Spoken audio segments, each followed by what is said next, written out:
আসসালামু আলাইকুম সবাইকে। আমার মনে হয় এখন আমাকে ক্লিয়ারলি দেখা যাচ্ছে এবং শোনা যাচ্ছে। আপনারা একটু জয়েন করে আমাকে একটু জানান, আমি একটু অপেক্ষা করি।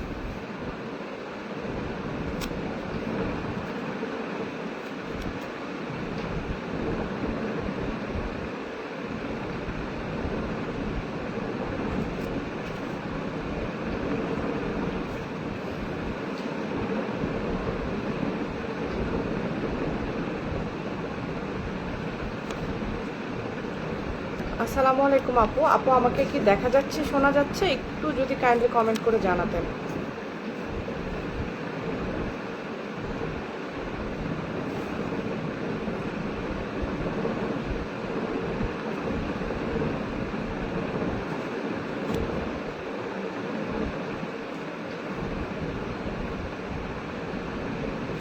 আচ্ছা, আমি শুরু করছি।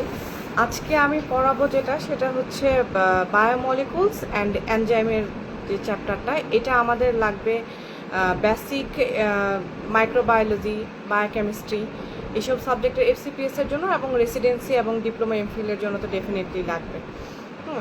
আমার বইটা হচ্ছে মোজাম্মেল স্যারের এবিসি 8th এডিশন। আপনাদের যাদের 9th এডিশন আছে তারাও মোটামুটি সেম পেজ, 1-2 পেজ বা হাইস্ট 3-4 পেজ পর্যন্ত হয়তো আগাতে পারে। আমি এখন শুরু করব হচ্ছে একদম মানে 1 নাম্বার পেজ থেকে, সলিউশন থেকে শুরু করব।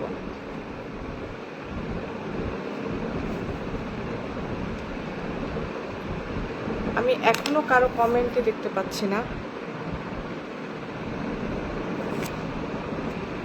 আপু আমাকে কি শোনা যাচ্ছে, দেখা যাচ্ছে?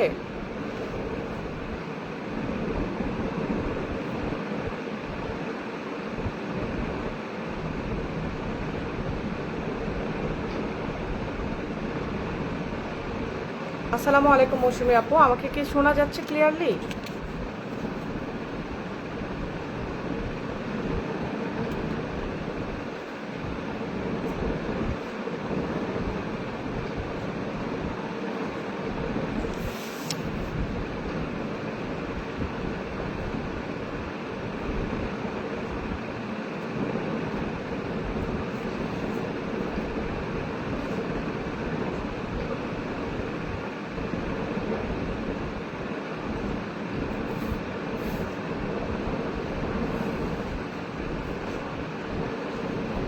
আচ্ছা, আমি বেটার শুরু করি আপুরা। আমার মনে হয় নেট এখন একদম ক্লিয়ার, আমি শুরু করি। প্রথমে শুরু করব আমি সলিউশন দিয়ে। সলিউশন আমার 8th এডিশনের মোজাম্মেল স্যারের বই 01 পেজে আছে। সে শুরু করি।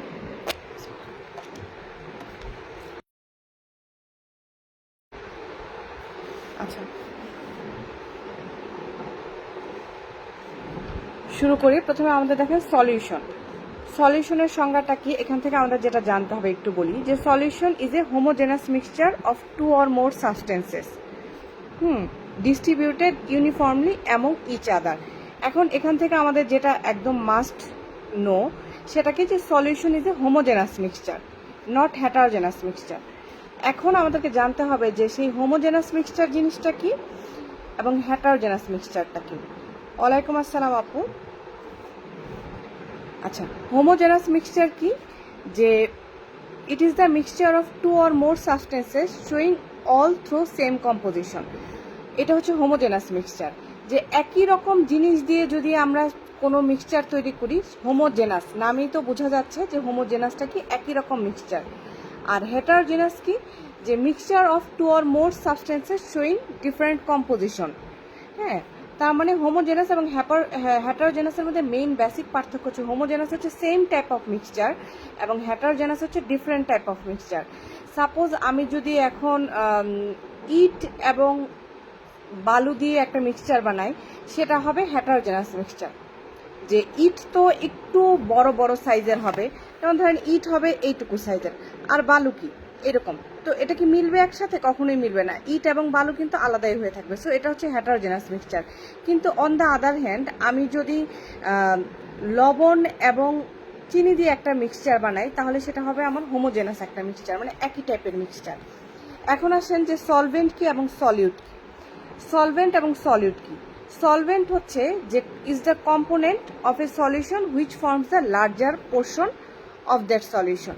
ধরেন আমি একটা জায়গায় পানি এবং চিনি দিয়ে একটা শরবত বানাইছি, পানি এবং চিনি দিয়ে একটা শরবত বানাইছি, তাহলে এখানে পানিটা কি অনেক বেশি পরিমাণে আছে আর চিনিটা খুব কম পরিমাণে আছে, তাহলে এই যে এখানে পানি আর এখানে যে আপনার চিনি বা সুগার সল্ট যেটাই বলেন, এই সুগারটা হবে এখানে হচ্ছে সলিউট এবং এই পানিটা হবে হচ্ছে এখানে সলভেন্ট। মানে লার্জার যে পোর্শনটা সেটাই হচ্ছে আপনার সলভেন্ট এবং স্মলার যে পোর্শনটা সেটাই হচ্ছে আপনার সলিউট। দেখেন আমাদের কি বলছে এখানে, যে solvent is the component of a solution which forms the larger portion of the solution, এক নাম্বার কথা। এরপরে সলভেন্ট সম্পর্কে আরেকটা কথা বলা হয়েছে যে physical state of the solvent must be same as the physical state of the total solution। এই যে আমরা পানি এবং চিনির একটা মিশ্রণ বানাচ্ছিলাম, এটার মধ্যে কি পানিটা হচ্ছে আপনার মেইন, যে পানির সলিউশনের যে স্টেটটা থাকবে সলভেন্টেরও আলটিমেটলি সেই স্টেটটা থাকবে, কারণ পানিটা এখানে বেশি পরিমাণের আছে, তার মানে পানিটা হচ্ছে সলভেন্ট। আর সলিউটটা কি, এই যে minor portion of the solution, এটা হচ্ছে সলিউট। আচ্ছা, এরপরে আমাদের এখান থেকে লাগবে যেটা, সেটা হচ্ছে আমাদের লাগবে অ্যাটম কি এবং মলিকুল কি। অ্যাটম এবং মলিকুল অপর পেজে আছে, আমরা একটু অ্যাটমটা দেখি। হ্যাঁ, বলা হয়েছে যে atom is the smallest particle of a substance that take parts in the chemical reaction. হ্যাঁ, অ্যাটমের মধ্যে কি কি থাকে একটু বলি। অ্যাটমের মধ্যে যেটা যেটা থাকে, যে প্রোটন থাকে, ইলেকট্রন থাকে, নিউট্রন থাকে, সবই থাকে। দেখেন অ্যাটমের সংজ্ঞাটা আরেকবার একটু মনোযোগ দিয়ে দেখেন, যে atom is the smallest particle of a substance that text part in chemical reaction. দেখেন এখানে কি বলছে, যে that text part in chemical reaction, এটা একটু দাগায় রাখবেন, আপনারা আন্ডারলাইন করে রাখবেন। কেমিক্যাল রিয়াকশনে ওরা পার্টিসিপেট করতে পারে। এরপরে ঠিক তার পরের পেজে চলে আসি আমরা।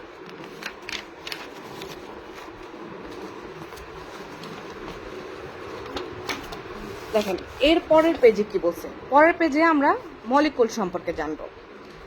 মলিকুল সম্পর্কে কি বলছে, যে molecule is the smallest particle of N element or compound that can normally exist free. হ্যাঁ, তার মানে আপনার কিন্তু অ্যাটমও স্মলেস্ট পার্টিকেল, মলিকুলও স্মলেস্ট পার্টিকেল, কিন্তু দুটার মধ্যে আপনার ডিফারেন্সটা কোথায়? আবার বলি, দেখেন অ্যাটম কিন্তু আপনার কেমিক্যাল রিয়াকশনে পার্টিসিপেট করতে পারে, আর অন দ্য আদার হ্যান্ড দেখেন আপনার মলিকুল কিন্তু ফ্রিলি এক্সিস্ট করতে পারে। এখন আমাকে বলেন তো, যে অ্যাটম ছোট বেসিক্যালি না মলিকুল ছোট? অ্যাটম ছোট না মলিকুল ছোট? দুটোর মধ্যে বেসিক কিছু ডিফারেন্স তো আপনাদেরকে বললাম। আচ্ছা, এখন দেখেন আমার বইয়ের 2 নাম্বার পেজে আর কিছু আমরা জানবো না মোরলেস। এরপরে আমরা এখান থেকে চলে যাব। আপনারা যারা দেখছেন আমাকে একটু বলেন তো, যে অ্যাটম ছোট না মলিকুল ছোট? অ্যাটম এবং মলিকুলের মধ্যে বেসিক ডিফারেন্সটা কি? একটু কমেন্টে লেখেন তো, যে অ্যাটম এবং মলিকুলের মধ্যে বেসিক ডিফারেন্সটা কি। ওয়ালাইকুম সালাম আপু। আমি মাত্রই শুরু করেছি, খুব বেশিক্ষণ হয় নাই। জাস্ট সলিউট কি, সলভেন্ট কি, হেটারোজেনাস সলিউশন, হোমোজেনাস সলিউশন এবং অ্যাটম এবং মলিকুল বলেছি। আচ্ছা, মলিকুল ছোট আপু বলছেন, কেন মলিকুল ছোট? মলিকুল এবং অ্যাটমের মধ্যে বেসিক ডিফারেন্সটা কোথায়?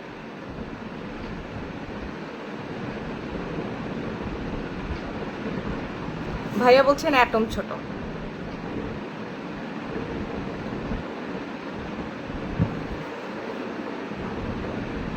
আচ্ছা ভাইয়া বলেন তো, অ্যাটমের কাজ কি আর মলিকুলের কাজ কি? মানে দুইটাই তো স্মলেস্ট পার্টিকেল। আমি বারবার যে কথাটা বলতেছিলাম, যে মলিকুল কি আপনার কেমিক্যাল রিয়াকশনে পার্টিসিপেট করতে পারবে, না অ্যাটম কেমিক্যাল রিয়াকশনে পার্টিসিপেট করতে পারবে? জি, ওয়ালাইকুম আসসালাম আপু। আচ্ছা,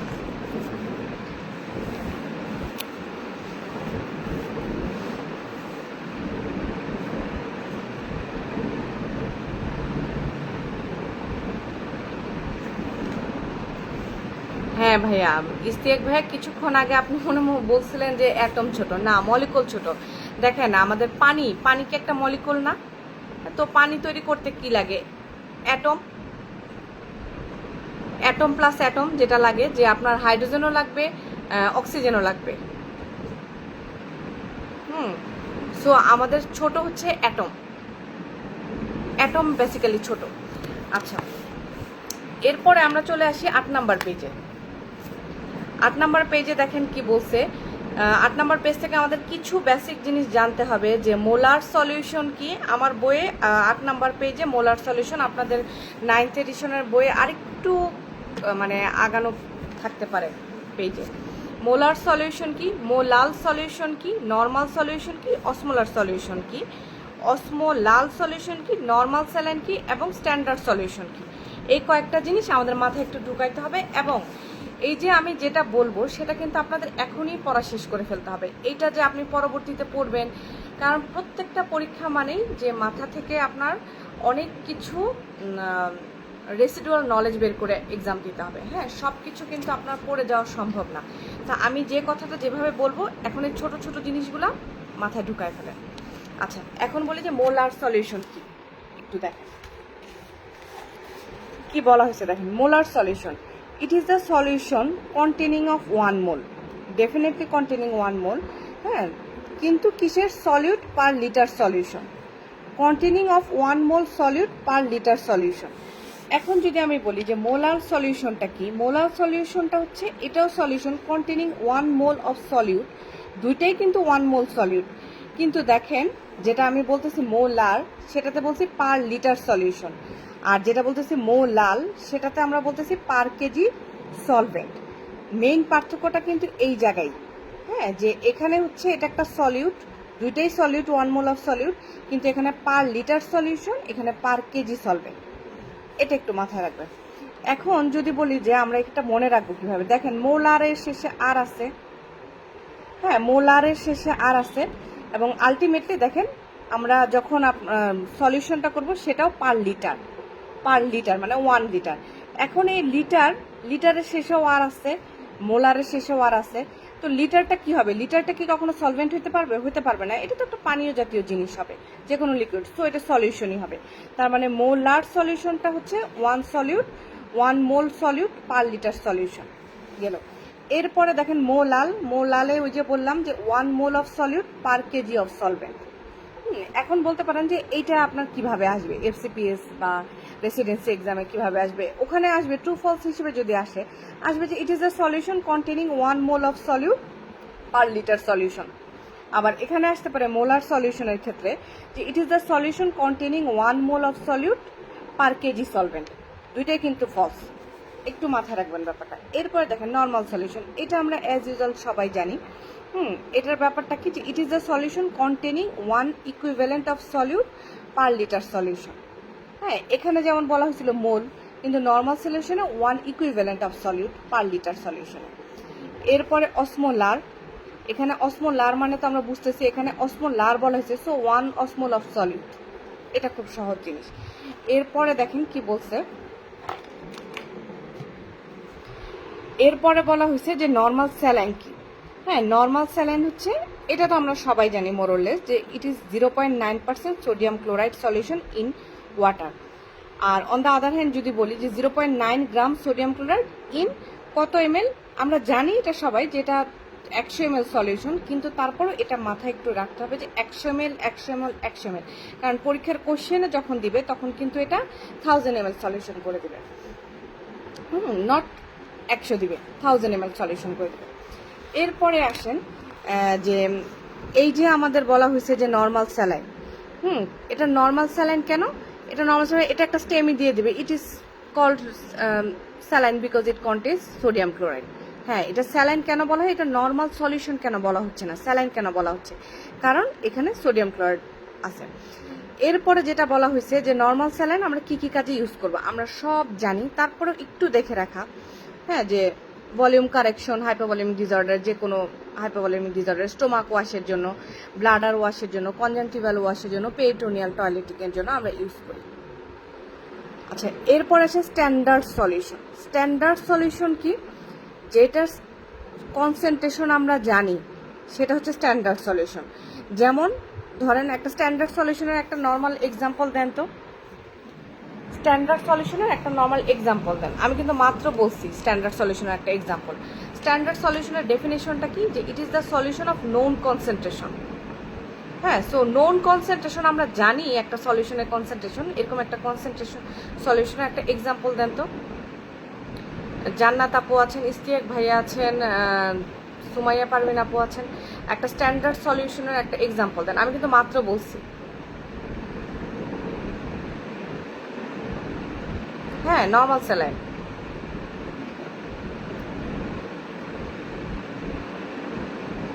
এক্স্যাক্টলি, নর্মাল স্যালাইন।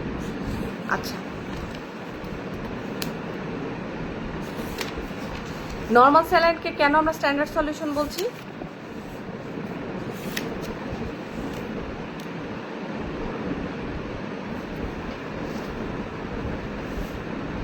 ঠিক আছে, নর্মাল স্যালাইনকে আমরা স্ট্যান্ডার্ড সলিউশন বলছি কারণ ওই যে 0.9 গ্রাম হচ্ছে থাকবে এখানে সোডিয়াম ক্লোরাইড, এটা স্ট্রেংথ বা কনসেন্ট্রেশন যেহেতু আমরা জানি, সো এইটার না সোডিয়াম ক্লোরাইডের জন্য আমরা স্যালাইন বলছি আপু। হ্যাঁ, কিন্তু মানে এটা স্ট্যান্ডার্ড কেন বলছি, কারণ নোন কনসেন্ট্রেশন। এক্স্যাক্টলি, এটা নোন কনসেন্ট্রেশন। আচ্ছা, এখন আপনারা চলে আসেন 16 নাম্বার পেজে। হ্যাঁ, এক্স্যাক্টলি আপু, 16 নাম্বার পেজে চলে আসেন। 16 নাম্বার পেজে থেকে একটু আমরা কিছু জিনিস দেখবো একটু। 16 নাম্বার পেজ থেকে 16 নাম্বার পেজে আমার chemical composition of the body আছে। আপনাদের বইয়ের 9th এডিশনের কিছু আগে পরে থাকতে পারে, একটু দেখি আমরা।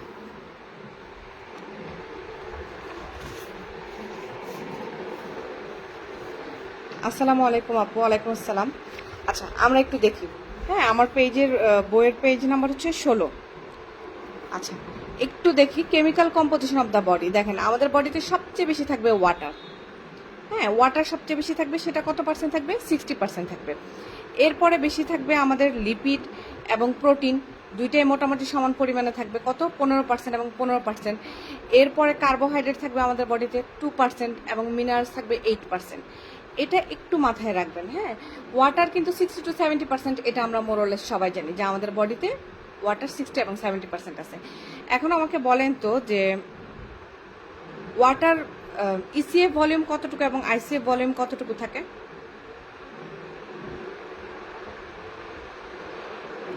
এই ওয়াটারের মধ্যে ইসিএফ ভলিউম এবং আইসিএফ ভলিউমের কতটুকু পরিমাণ থাকে? আচ্ছা, ইসিএফ কতটুকু থাকে?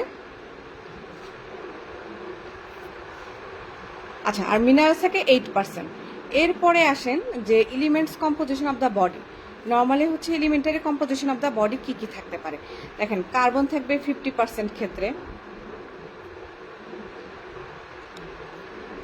জি আপু, ইসিএফ থাকবে 1/3, আইসিএফ থাকবে 2/3। ঠিক আছে, 14 লিটার 28 লিটার। ঠিক আছে, মোরলেস। আচ্ছা, এরপর দেখেন, কার্বন থাকবে 50%, অক্সিজেন থাকবে 20%, নাইট্রোজেন থাকবে 8%, ক্যালসিয়াম 4% এবং আদার যে এলিমেন্টারি কম্পাউন্ডগুলো সেগুলো মোরলে 6% থাকবে। এই দুটো একটু দাগায় রাখবেন, এই দুটো আমাদের লাগবে। এরপরে এটা আমরা জানি, তবু একটু দেখে রাখার জন্য দেখে রাখা যে দেখেন প্রোটিনের কি অ্যামাইনো অ্যাসিড, মানে অ্যামাইনো অ্যাসিড মানেই প্রোটিন। হ্যাঁ, আমরা পরবর্তীতে যে তখন এসেনশিয়াল অ্যামাইনো অ্যাসিড, নন এসেনশিয়াল অ্যামাইনো অ্যাসিড এগুলোর নাম পড়বো আমরা, কিন্তু এখন শুধু আমরা প্রোটিনের বিল্ডিং ব্লক হচ্ছে অ্যামাইনো অ্যাসিড, মানে অনেকগুলো অ্যামাইনো অ্যাসিড মিলে হচ্ছে আপনার প্রোটিন তৈরি হয়। আমাকে বলেন তো কতগুলো অ্যামাইনো অ্যাসিড মিলে প্রোটিন তৈরি হয়? আর গ্লাইকোজেন হচ্ছে, গ্লাইকোজেনেরই হচ্ছে গ্লুকোজ। হ্যাঁ, গ্লাইকোজেন কিন্তু একটা স্টোরেজ ফর্ম। গ্লাইকোজেনটা কোথায় স্টোর থাকে? গ্লাইকোজেন কিন্তু একটা স্টোরেজ ফর্ম, কিন্তু এটা বিল্ডিং ব্লক হচ্ছে মেনলি গ্লুকোজ। এরপরে ডিএনএ, ডিঅক্সিরাইবোনিউক্লিওটাইড এবং আরএনএ রাইবোনিউক্লিওটাইড। আর লিপিডের বিল্ডিং ব্লক ফ্যাটি অ্যাসিড বলতে পারেন, কার্বক্সিলিক অ্যাসিড বলতে পারেন, অনেক কিছু বলতে পারেন। সো এখানে একটা সেই জন্য লেখে নেই। হ্যাঁ, তার মানে হ্যাঁ হ্যাঁ মোর দেন 100 অ্যামাইনো অ্যাসিড হলে, আর 100 না, 100-এর কম হলে সেটাকে কি বলবো আমরা, বলেন তো? 100-এর কম হলে কি বলবো?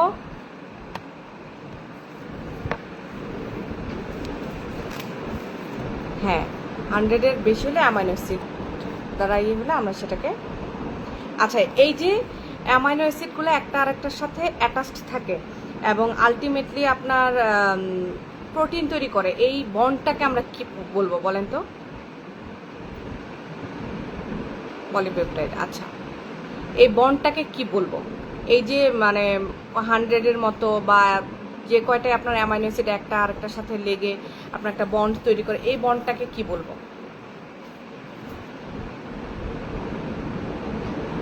পেপটাইড বন্ড বলবো।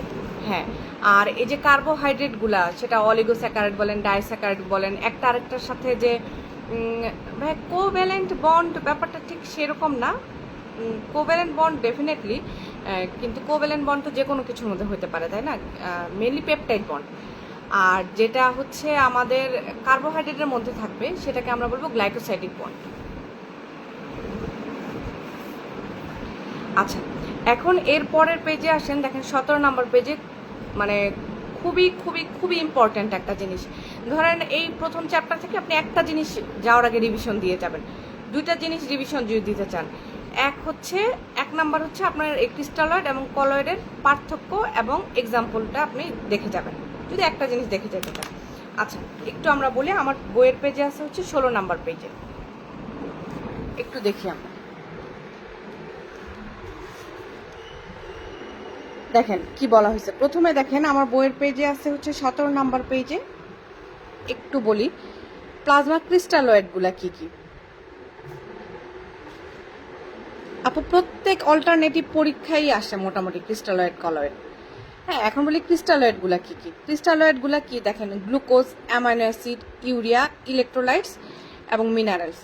এখন আমরা কিন্তু কি করি, গ্লুকোজের পরে যদি আমরা হচ্ছে অ্যামাইনো অ্যাসিড, ইউরিয়া, ইলেকট্রোলাইটস, যা কিছুর নাম জানেন আপনি, sodium, potassium, chloride, bicarbonate, calcium, সবই কিন্তু ক্রিস্টালয়েড। হ্যাঁ, ইলেকট্রোলাইটস এরপর যখন কোশ্চেনে আসবে যে ক্যালসিয়াম ইজ অ্যান ক্রিস্টালয়েড, আমরা কিন্তু তখন কনফিউজড হয়ে যাই যে ক্যালসিয়াম আসলে ক্রিস্টালয়েড কিনা। ক্যালসিয়াম, বাইকার্বনেট, যত ইলেকট্রোলাইটসের নাম জানেন আপনি, electrolytes, minerals, copper, cobalt, manganese, magnesium, what ever, সব কিছু কিন্তু আপনার ক্রিস্টালয়েড। হ্যাঁ, তো এইটা হচ্ছে আপনারা একটু মনে রাখবেন। দেখেন আবারও বলি, glucose, amino acid, urea, electrolytes and minerals. এরপরে কলয়েড কি কি? কলয়েড দেখেন প্লাজমা প্রোটিনগুলো কলয়েড। আরও কিছু প্রোটিন আছে যেমন প্রোটিন, স্টার্চ, সেলুলোজ, সবই কিন্তু আলটিমেটলি কলয়েড। এখন আমাকে বলেন তো যে প্লাজমা প্রোটিনের কিছু নাম বলেন তো। প্লাজমা প্রোটিন যে আমি বললাম যে প্লাজমা কলয়েডের এক্সাম্পল হচ্ছে প্লাজমা প্রোটিন, এটা তো আমরা নাম শুনে বুঝতে পারতেছি, কারণ আমরা প্লাজমার ক্ষেত্রে কি বলি যে প্লাজমা প্রোটিন কি করে, কলয়েডাল অসমোটিক প্রেশার মেনটেন করে। সো প্লাজমা কলয়েড নাম মানেই প্লাজমা প্রোটিনের নাম আসবে। কিন্তু আমাকে কয়েকটা প্লাজমা প্রোটিনের নাম বলেন তো, খুব কমন কয়েকটা প্লাজমা প্রোটিনের নাম বলেন।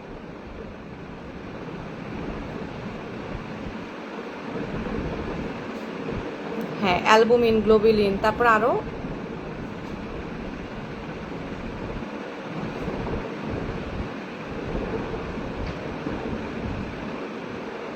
আচ্ছা, অ্যালবুমিন, গ্লোবিলিন, ফিব্রিনোজেন, প্রথমবিন। হ্যাঁ, এর মধ্যে থেকে আপনাদের জানতে হবে যে সবচেয়ে মলিকুলার ওয়েট বেশি কোনটা, সবচেয়ে মলিকুলার ওয়েট কম কোনটা। Albumin, globulin, fibrinogen.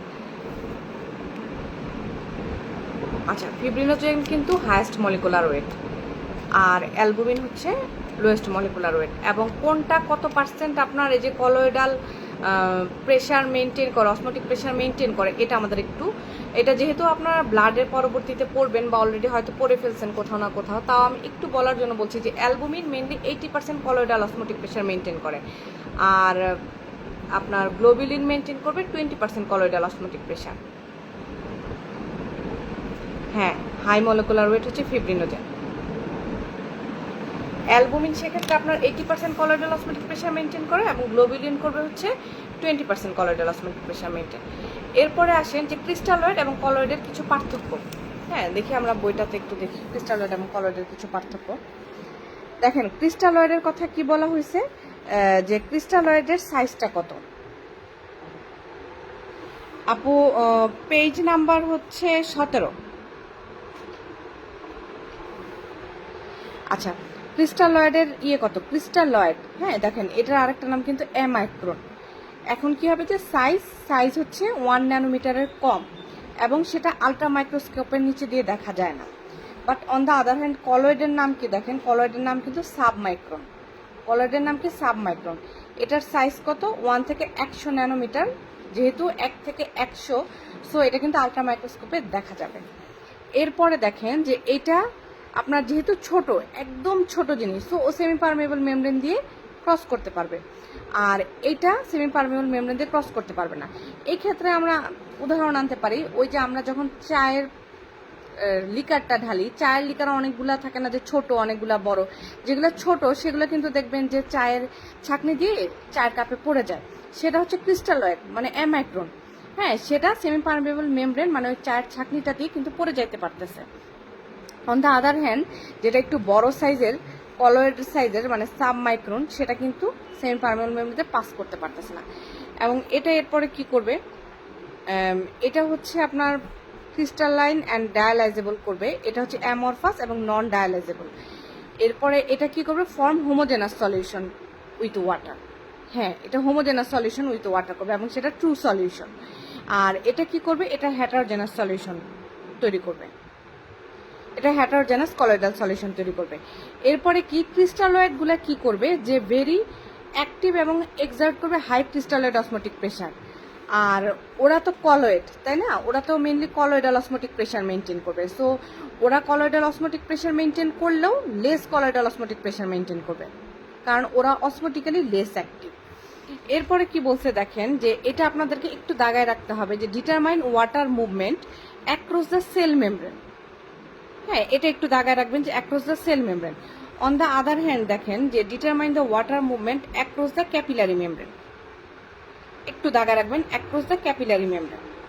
আচ্ছা, এরপরে আমরা হচ্ছে কলয়েডের তো আমরা ডিফারেন্স বললাম, এখন কলয়েডের কিছু ক্যারেক্টারিস্টিক্স আছে, এটা জাস্ট তার অপোজিট পেজে আছে, 18 নম্বর পেজে। এটা একটু দেখবো আমরা, কি দেখবো, কলয়েডের কিছু প্রপার্টি বা ক্যারেক্টারিস্টিক্স। এটা ব্রাউনিয়ান মুভমেন্ট হবে।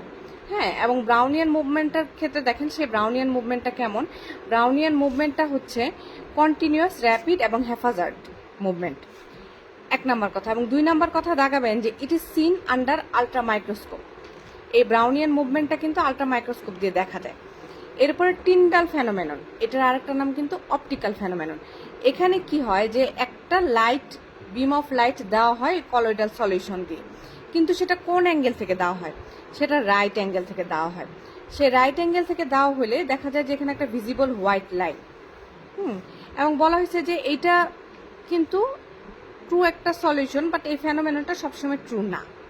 গেল এবার ইলেকট্রিক্যাল ফেনোমেনন। ইলেকট্রিক্যাল ফেনোমেনন কি, যে এখানে ইলেকট্রিক চার্জ ক্যারি করে, এটা তো স্বাভাবিক ব্যাপার, যে কোনো কি একটা solution electric charge definitely follow করবে।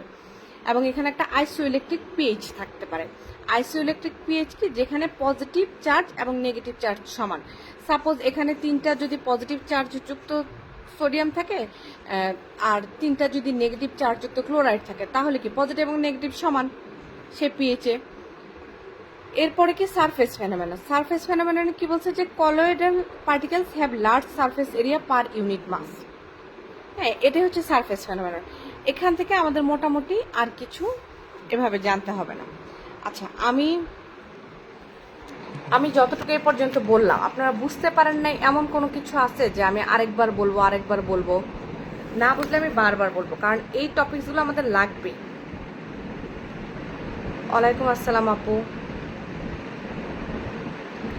বুঝতে পারেন না এমন কোনো টপিকস আছে যে টপিকসটা আমি আরেকবার বলবো?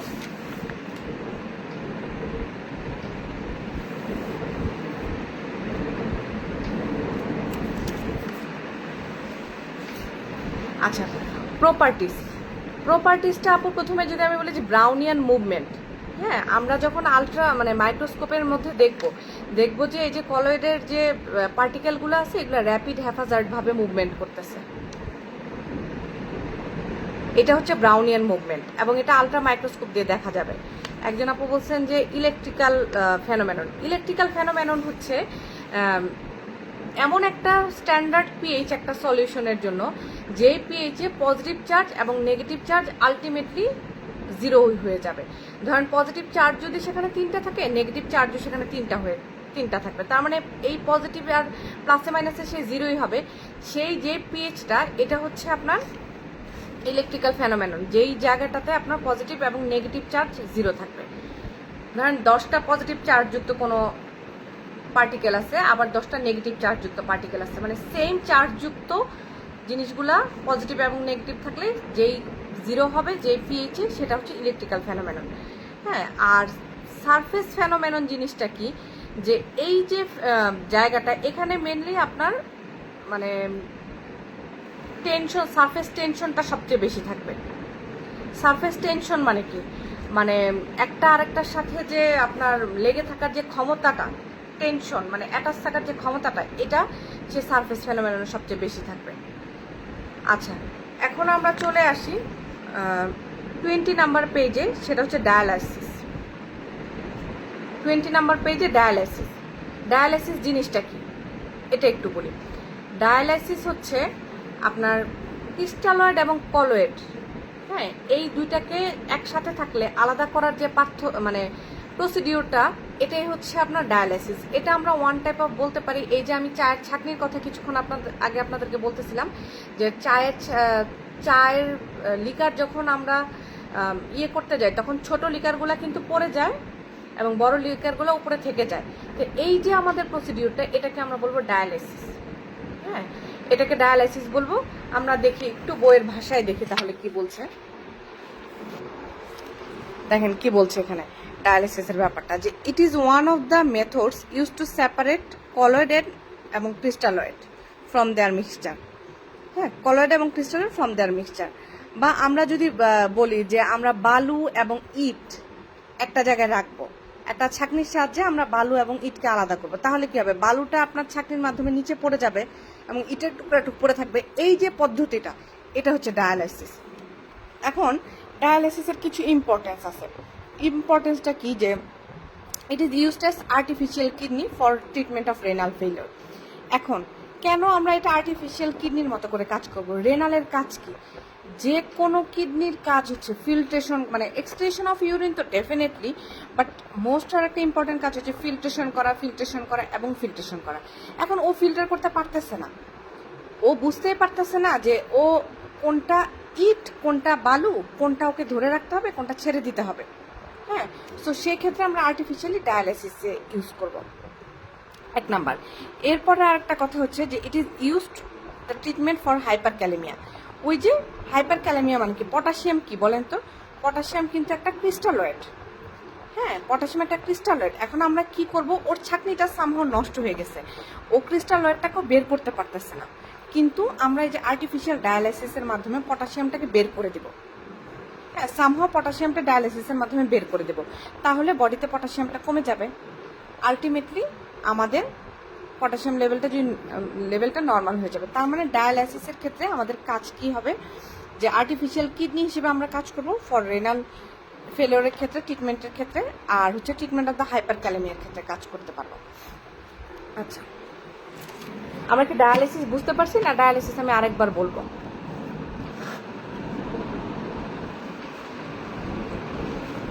ডায়ালাইসিস সবাই বুঝতে পারছেন না? আমি ডায়ালাইসিস আরেকবার বলবো আপুরা।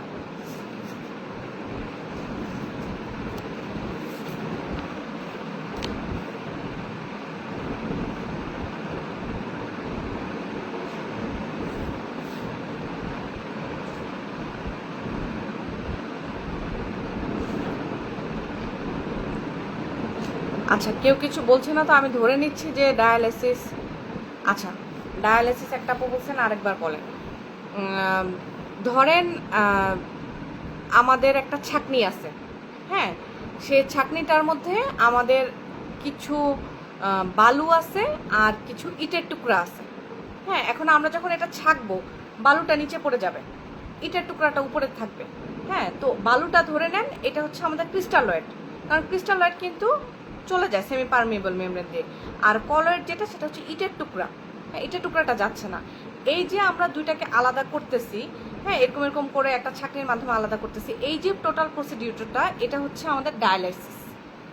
হ্যাঁ, এইটা হচ্ছে আমরা কিডনি ডায়ালাইসিসের যে ইউজ করি, এটা মাধ্যমে আর্টিফিশিয়াল কিডনি হিসেবে ইউজ করি হাইপার ক্যালেমিয়ার ক্ষেত্রে।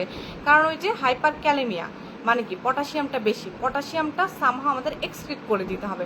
পটাশিয়ামটা সেই ছাঁকনির মাধ্যমে, যেহেতু এটা ক্রিস্টালয়েড, সো ওকে ছাঁকনির মাধ্যমে আমরা বের করে দিতে পারবো এই ডায়ালাইসিসের মাধ্যমে। সুমাইয়া পারভিন আপু, আপনি কি বুঝতে পারছেন? এবার একটু ক্লিয়ার হয়েছে? আরেকবার পড়লে আরেকবার একটু ক্লিয়ার হয়ে যাবে। ডায়ালিসিস কিন্তু একদম সহজ একটা জিনিস। আচ্ছা, থ্যাংক ইউ। এখন আমি 24 নাম্বার পেজে বলতেছি। হ্যাঁ, দেখেন, আপনারা যারা রেসিডেন্সি দিবেন, ডিপ্লোমা এমফিল দিবেন, মানে গিভস ডোনার ইফেক্ট থেকে এটা আসেই। এবং আপনারা যখন লাস্ট ইয়ারের কোশ্চেন সলভ করবেন, দেখবেন যে অহরহবার আসছে। হ্যাঁ, কিন্তু এটা আপনারা যতবার সলভ করতে যাবেন, এটা যদি না বুঝে সলভ করেন, মনে রাখতে পারবেন না। হ্যাঁ, ওই যে আমি বলতেছিলাম যে ফার্স্ট চ্যাপ্টার থেকে যদি কিছু দুইটা জিনিস পড়েন, কি পড়বেন? ক্রিস্টালয়েড এবং কলয়েড পড়বেন, দুইটার পার্থক্য এবং দুইটার এক্সাম্পল। আর কি পড়বেন? গিভস ডোনার ইফেক্ট পড়বেন।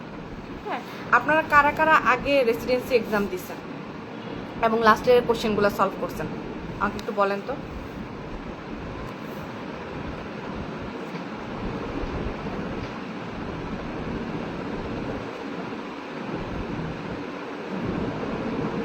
আচ্ছা, আমি গিভস ডোনার ইকুইলিব্রিয়ামটা একটু শুরু করি। দেখেন, এটা একদম ক্লিয়ার করে মাথায় ফুল কনসেপশন নিয়ে এখান থেকে যেতে হবে। এটা আর বাসায় যাতে দেখলে আপনার মনে পড়ে, ও আচ্ছা আপু তো এটা বলছিল। হ্যাঁ, এটা একদম ফুল কনসেপশন নিয়ে আপনার মাথায় যেতে হবে। একটু দেখি আমরা গিভস ডোনার ইকুইলিব্রিয়ামটা। এটা আমার বইয়ের পেজে আছে হচ্ছে 24 নাম্বার পেজে। একটু দেখি আমরা। হ্যাঁ, এখানে কি বলছে দেখেন। এখানে বলছে কি যে it is the effect on the distribution. Distribution car distribution আপনারা একটু দাগায় রাখবেন। প্রথম কথা হচ্ছে এখানে ডিফিউজেবল আয়নের ডিস্ট্রিবিউশন কোথায়? Between the two sides of the semi permeable membrane due to presence of non diffusible ion. Due to presence of non-diffusible ion on the side of the membrane, on the one side of the membrane. তার মানে এখানে আমরা কিছু কথা বলি। এখানে কি বলছে প্রথমে দেখেন, এখানে তিনটা কথা বলা হয়েছে। প্রথমে কিন্তু বলছে যে এখানে সেমি পারমিয়েবল একটা মেমব্রেন থাকবে, সেমি পারমিয়েবল একটা মেমব্রেন থাকবে। দুই নম্বর কথা বলছে যে এই সেমি পারমিয়েবল মেমব্রেনের ওয়ান সাইডে থাকবে,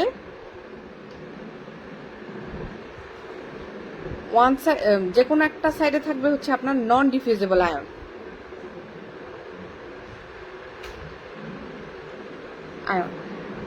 আর কি থাকবে? আর থাকবে হচ্ছে ডিফিউজেবল আয়ন।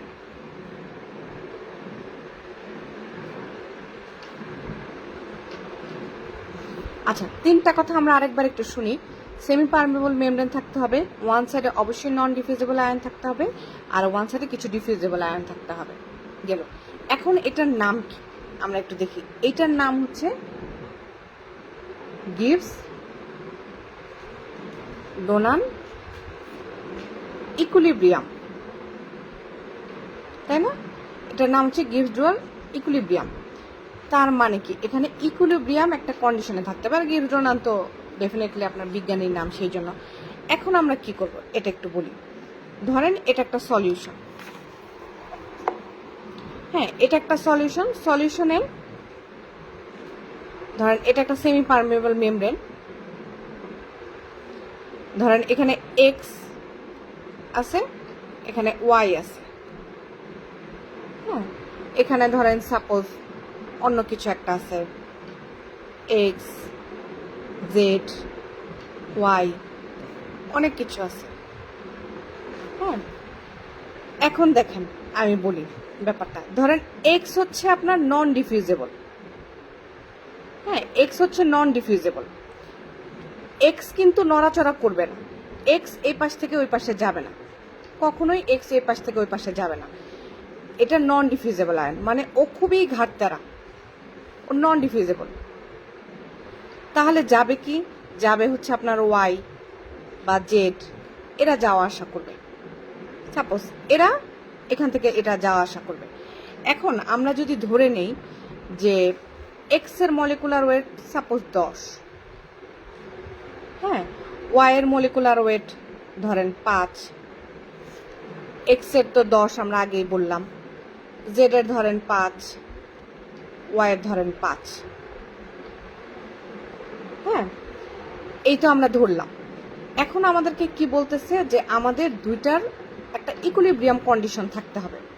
দেখেন তাহলে এটার দুইটার মলিকুলার ওয়েট কত হলো, এটার 10 আর 5, এই পাশে হলো আমার 15, এটার কত হলো 10 আর হচ্ছে আপনার কত 5 5 10, এটার হলো হচ্ছে 20।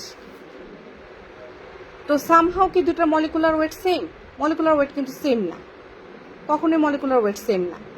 এখন এই এক্স কিন্তু খুব ঘাটতারা, এক্স কিন্তু আসবেই না, এক্স কিন্তু কখনোই আসবে না। এখন এখানকার মলিকুলার ওয়েটটা সেম করতে হলে এই যে নন ডিফিউজেবলগুলো যে অ্যানায়নগুলো সেটাকে আসতে হবে।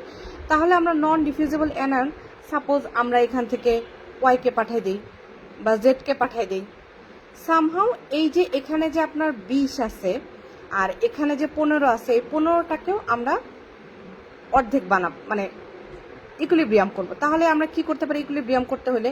তাহলে এই যে আপনার এখানে জেড বা ওয়াই সেটাকে বের করে দিতে পারি, তাহলে কিন্তু এখানে 15 হয়ে যায়, এখানেও 15 হয়, এখানেও 15 হয়। অথবা আরেকটা কি কাজ করতে পারি, এটাকে এখান থেকে এখানে নিয়ে আসতে পারি বা এটাকে আরেকটা অণুকে এখান থেকে এখানে নিয়ে আসতে পারি। মোট কথা ডিফিউজেবল যে আয়নগুলো আছে এক পাশ থেকে আমরা আরেক পাশে নিয়ে এসে মলিকুলার ওয়েটটা সেম করব, ইকুইলিব্রিয়াম একটা কন্ডিশনে করব। বাট নন ডিফিউজেবল যে অ্যানায়নগুলো আছে সেগুলো কিন্তু আমরা চেঞ্জ করব না। তাহলে দেখেন আমাদের আবার বইয়ের ভাষায় যদি আমরা যাই, কি বলা হয়েছে এখানে, যে it is the effect on the distribution of diffusible ion. ওই যে বারবার বলতেছিলাম যে ডিফিউজেবল আয়নগুলো ইয়ে করবে বিটুইন টু সাইডস, দুই সাইড থেকে, ডান থেকে বামে যাবে, বাম থেকে ডানে যাবে, of a semi permeable membrane. ঠিক আছে, due to presence of non diffusible ion on side of the membrane. কারণ ওই যে এক জায়গায় নন ডিফিউজেবল আয়ন আছে। সো এই যে 3-4টা ল্যাঙ্গুয়েজ, এই 3-4টা সেন্টেন্সে কিন্তু আপনার পরীক্ষার হলে ঘুরায় ফিরে বারবার বারবার বারবার আসবে। আমি কি ইকুইলিব্রিয়ামের ব্যাপারটা বুঝাইতে পারছি? 3টা কথা বারবার বলতেছি, সেমি পারমেবল মেমব্রেন মাস্ট থাকতে হবে, নন ডিফিউজেবল অ্যানায়ন থাকতে হবে, ডিফিউজেবল অ্যানায়ন থাকতে হবে। নন ডিফিউজেবল শুনেই তো আমরা বুঝতেছি, নন ডিফিউজেবল মানে ও খুব ঘাটতারা, ও এই পাশ থেকে ও পাশে যাবে না। যাবে কি সমান করতে হলে, দুইটা সলিউশনকে সমান করতে হলে যাবে, ডিফিউজেবল অ্যানায়নগুলো চেঞ্জ হবে, যে এই পাশ থেকে ওই পাশে। আচ্ছা, মেহরুন্নেসা আশা আপু বলতেছেন, আচ্ছা আমাকে আগে 3টা শর্ত বলেন তো। আমি যে 3টা শর্তের কথা বলছি, 3টা শর্ত আপনাদের মাথায় থাকলেই সব ইয়ে করতে পারবেন। প্রথমটা আমি বলে দিলাম যে সেমি পারমেবল মেমব্রেন থাকতে হবে। তারপরে বলেন তো কি থাকবে?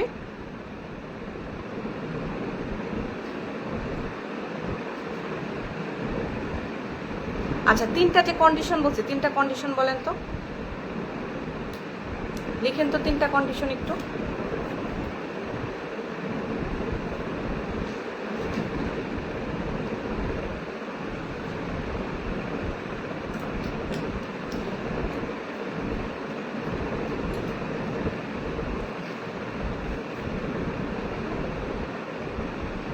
হ্যাঁ ঠিক আছে, এখন এটা আপনাদের কাছে আরো ক্লিয়ার হবে যখন আপনারা লাস্ট ইয়ারের কোশ্চেনগুলো সলভ করতে যাবেন। দেখবেন এই ইয়েতে অনেক অনেক অনেক কোশ্চেন আছে।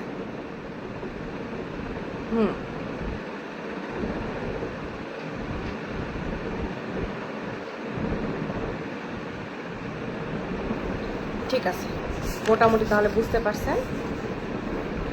আচ্ছা এখন আমাকে বলেন তো যে আইসোমার কি আর আইসোটোপ কি?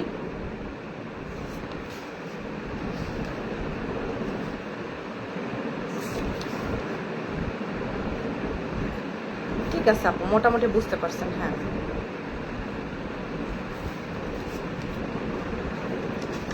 ঠিক আছে, এর পরের পেজে আপু আসেন, 26 নাম্বার পেজে আমরা চলে আসি।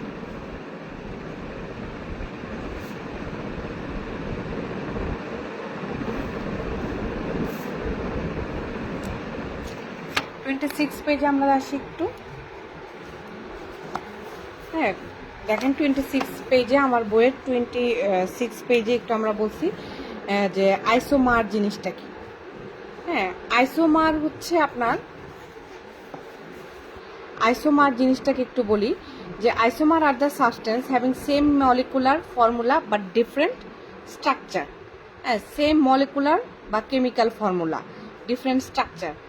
আপনার মনে রাখবেন মার, মার টাইপের যেখানেই আছে, হ্যাঁ মার টাইপের তার মানে একটা মলিকুলার বা কেমিক্যাল ফর্মুলাটা সেম, বাট যদি মলিকুলার এবং কেমিক্যাল ফর্মুলাটা সেমই হয় স্ট্রাকচারটা ডিফারেন্ট। তার মানে এই যে দেখেন আইসোমার, এখানে এম আছে না কথাটা, তার মানে মলিকুলার ফর্মুলা বা কেমিক্যাল স্ট্রাকচারটা সেম, মলিকুলার ফর্মুলা বা কেমিক্যাল ফর্মুলাটা সেম। যেমন ধরেন আমরা বলি এই যে এখানে একটা এক্সাম্পল আছে বিউটেন, বিউটেন এভাবেও লেখা যায়, আবার কার্বনের একটা ব্রাঞ্চ মাথার উপর দিয়েও লেখা যায়, কিন্তু দুইটাই কিন্তু আলটিমেটলি বিউটেন। সেটা আপনি কার্বনের এই পাশে মাথায় দিচ্ছেন বলে সেটা আইসোবিউটিন হয়েছে, কিন্তু দুইটার স্ট্রাকচার ফর্মুলা কিন্তু সেম। মেইনলি মনে রাখবেন যে আপনার আইসোমার মানে মলিকুলার ফর্মুলা সেম, এই যে মার এম যেখানে কথাটা আছে মার মানে মলিকুলার বা কেমিক্যাল ফর্মুলাটা সেম আর এমনি স্ট্রাকচারটা ডিফারেন্ট। আচ্ছা এরপরে আসেন হচ্ছে আইসোটোপ। আইসোটোপটা আমার বইয়ের পেজে আছে 28। আইসোটোপে কি বলা হয়েছে যে atoms with same atomic number but different atomic weight. হ্যাঁ atoms with same atomic number but different atomic weight. এখন এখানে নাম্বার বলতে অ্যাটমিক নাম্বার বলতে প্রোটন।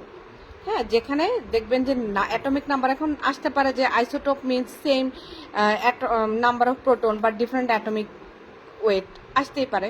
হ্যাঁ সো আইসোটোপ মানে same atomic number different atomic different atomic weight, এটা একটু মাথায় রাখবেন।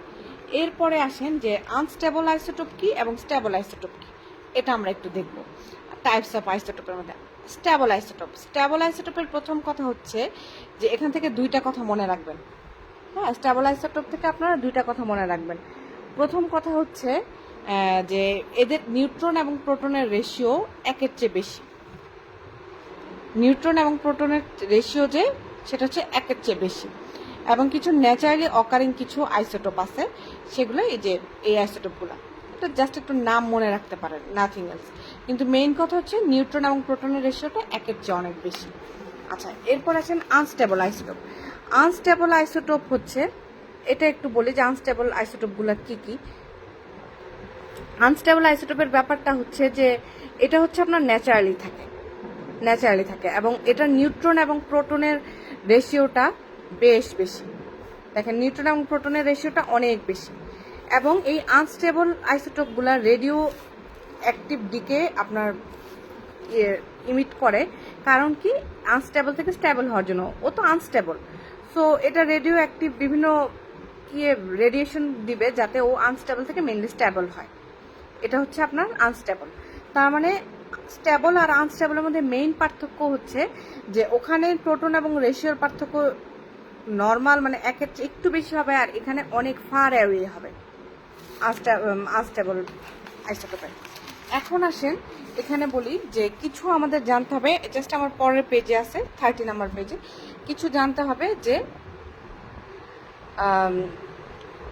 এই যে আইসোটোপের কি কি কাজ আছে, এটা একটু রিডিং দিয়ে যাবে।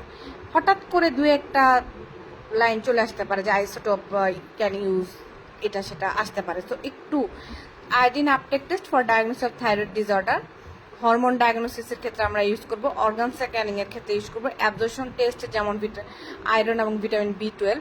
এছাড়াও আইসোটোপ রেনোগ্রাম, জিএফআর মেজারমেন্টে, এখন যদি কোশ্চেনে আসে যে আইসোটোপ ইউজ করবো জিএফআর মেজারমেন্টে অ্যান্ড রেনাল ক্লিয়ারেন্সে, সেটা আপনি জানেন না যেটা ইউজ করা হয়, কিন্তু ইউজ করা হয়, তার মানে এটা কিন্তু ট্রু।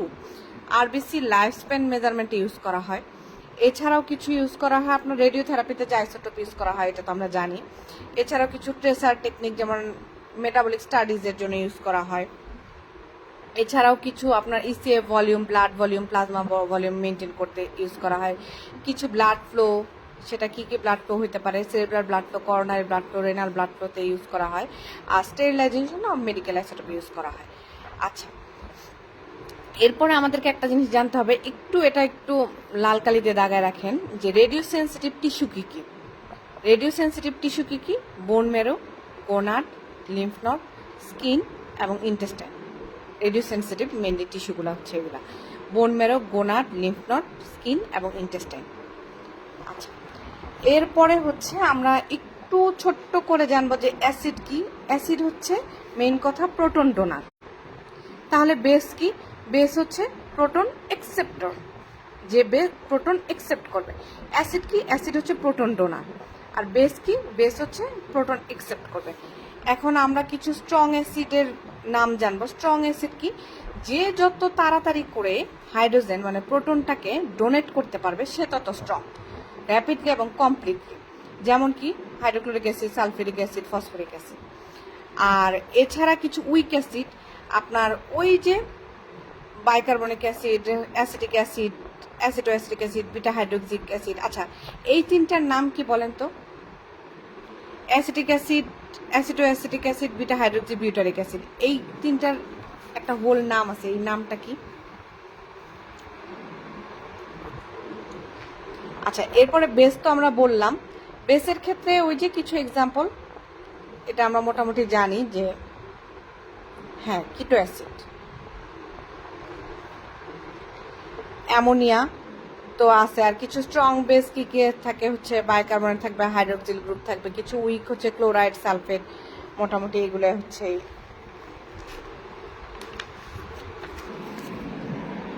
আচ্ছা, আমি মোটামুটি প্রথম চ্যাপ্টার থেকে এই কয়েকটা জিনিসই আমাদের লাগবে। হ্যাঁ, এখন আমাকে বলেন যে প্রথম চ্যাপ্টার থেকে যা যা বলছি বুঝেন নাই, এমন কি কিছু আছে যেটা বুঝেন নাই? আমি আরেকবার বলবো, কারণ এরপর আমি কার্বোহাইড্রেট এবং প্রোটিনে চলে যাব।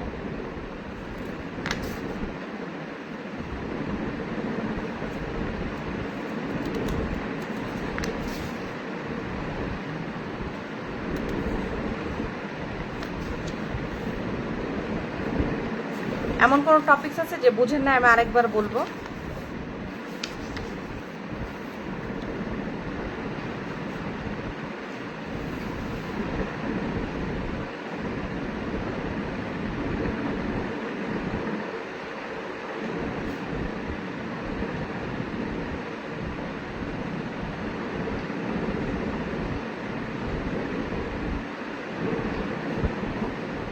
আচ্ছা, যদি এরপর পড়ার সময় গিভস ডোনার ইফেক্ট, আচ্ছা কোনো একটা আপু বলেন তো গিভস ডোনার ইফেক্ট জিনিসটা কি? রিমা আপু বলতেছে গিভস ডোনার ইফেক্টটা বুঝে নেয়।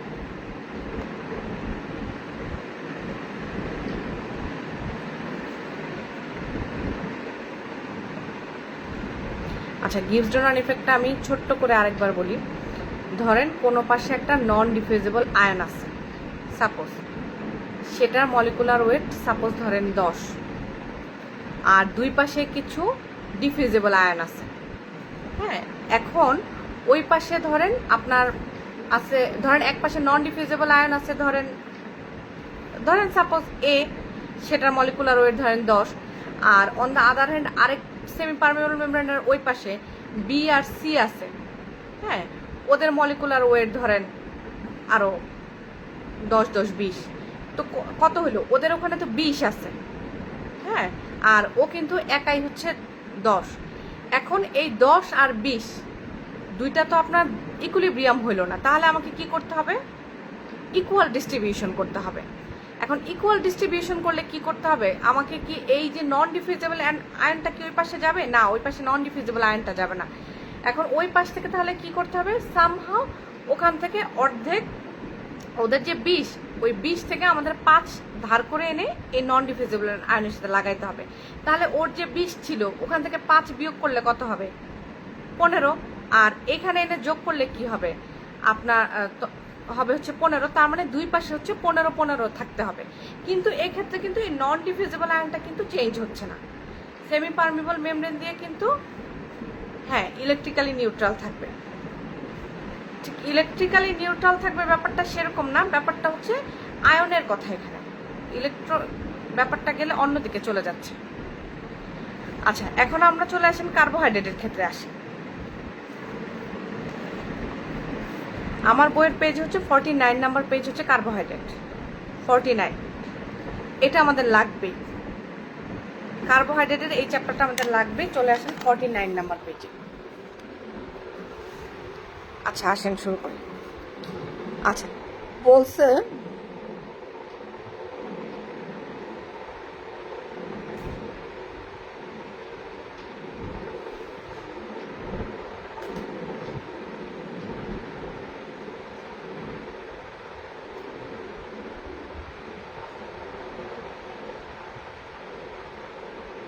আলহামদুলিল্লাহ শেখ ফারহানা তাবাসসুম নদী আপু, কংগ্রেচুলেশনস আপু। পাশ করা অনেক বড় একটা ব্যাপার, মানে আল্লাহর অবশ্যই রহমত থাকতে হবে, অনেক অনেক বড় একটা ব্যাপার। আপনি কিসে পরীক্ষা দিয়েছিলেন আপু? আসলে অনেক কষ্টের পরে পাশ করতে হয়, মানে এটা আসলে কষ্টের কোনো শেষ নাই। আসেন আমরা শুরু করি কার্বোহাইড্রেট থেকে। এসকে শায়লা আপু মনে হয় ক্লাস আমার আগে করছিলেন, ওই জন্য এসএসসি ল্যাকটোস আগে বলছেন। যাক আলহামদুলিল্লাহ আপু, আসলে আল্লাহর লাখ লাখ শুক্রিয়া। যে যতই পড়ুক, আল্লাহর যতদিন মানে না হবে ততদিন আসলে পাশ করা সম্ভব না। যে যতই পড়ুক, পড়তে তো হবেই ডেফিনেটলি, কিন্তু তারপর আল্লাহর কাছে সাহায্য চাইতে হবে। আচ্ছা আমরা কার্বোহাইড্রেটের একটু ক্লাসিফিকেশনটা একটু দেখি।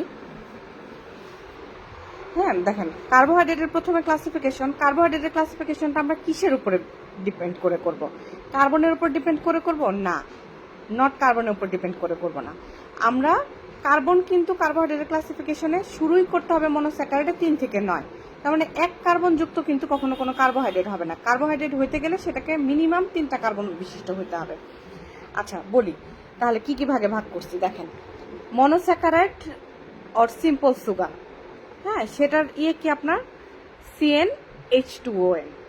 হ্যাঁ সেখানে আপনার কি হইতে হবে যে সিম্পল সুগার মানে কি, যে এটা হাইড্রোলাইজ করলে আমরা আর কোনো কার্বোহাইড্রেট পাবো না। হ্যাঁ কার্বোহাইড্রেট কিন্তু পাবো না, কিন্তু কার্বন কিন্তু পাবো। এখন যদি কোশ্চেনে আসে যে the simplest form of carbohydrate which cannot be hydrolysed further into and further simple form of carbon, তাহলে কিন্তু সেটা ফলস হবে। আমরা কার্বন পাবো কিন্তু কার্বোহাইড্রেট পাবো না, কারণ কার্বোহাইড্রেট পাইতে হলে কিন্তু আমার 3 থেকে 9টা মিনিমাম কার্বন লাগবে। দেখেন কি বলছে, this are 3 to 9 carbon compound. হ্যাঁ গেল। এখন আমরা কিছু এই যে এগুলো আপনারা যেখানে নোট করবেন লিখে রাখবেন, যে মনোস্যাকারাইডের example: glucose, fructose, galactose, mannose, ribose, ribulose. এটা হচ্ছে আমাদের মনোস্যাকারাইডের example: glucose, fructose, galactose, ম্যান্নোজ,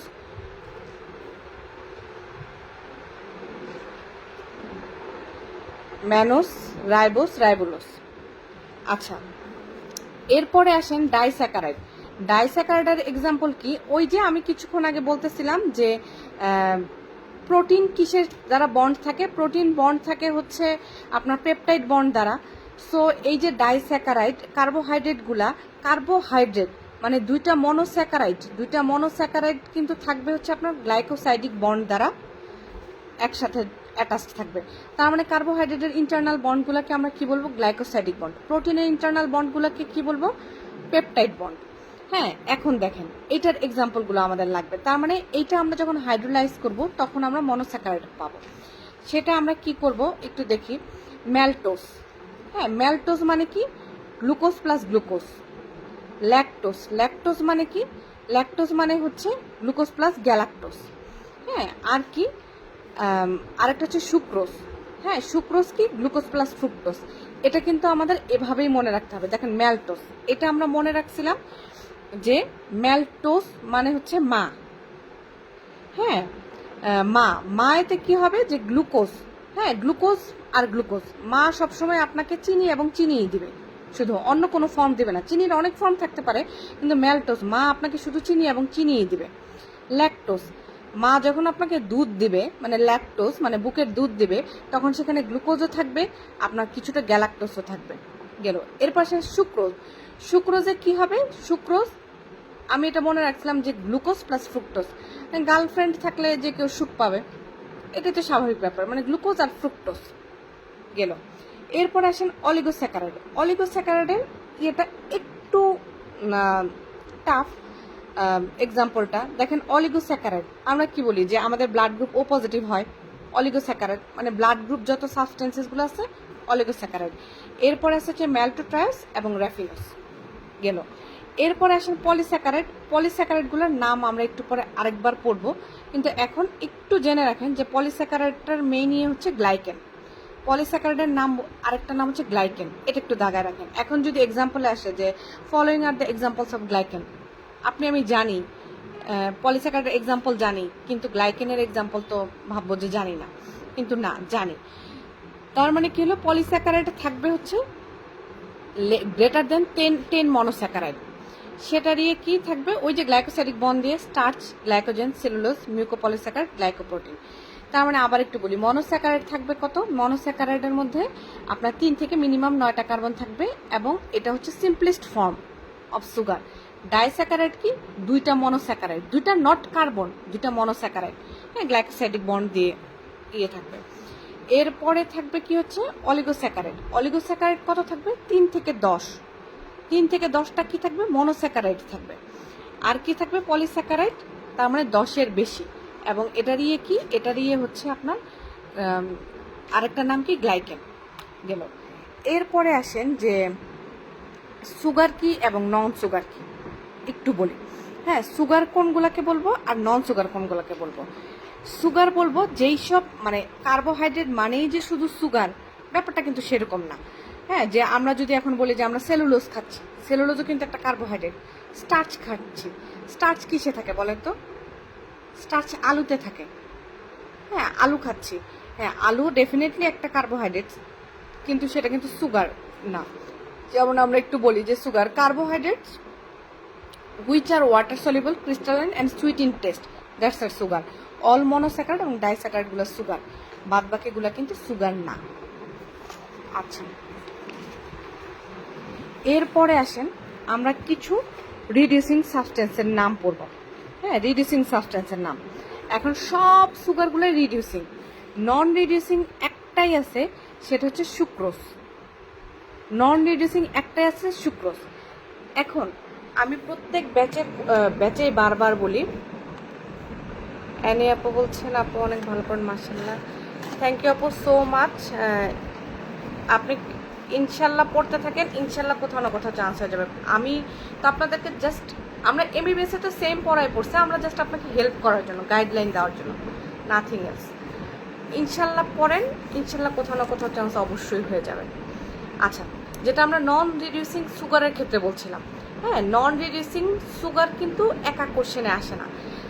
sucrose, এই যে নন রিডিউসিং সুগার একটা সুক্রোজ, মনে রাখবেন সুক্রোজ মানে কি, সুক্রোজ মানে গ্লুকোজ আর হচ্ছে আপনার ফ্রুক্টোজ। হ্যাঁ, এই সুক্রোজটা কিন্তু একটা নন রিডিউসিং সাবস্টেন্স।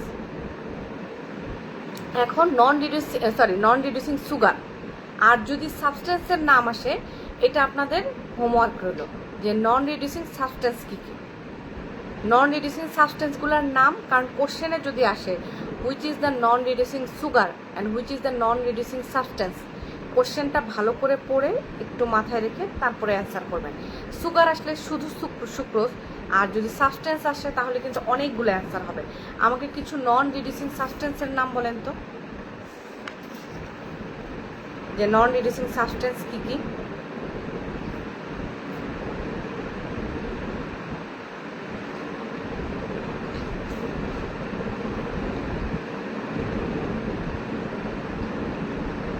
একটা দুইটার নাম বলেন।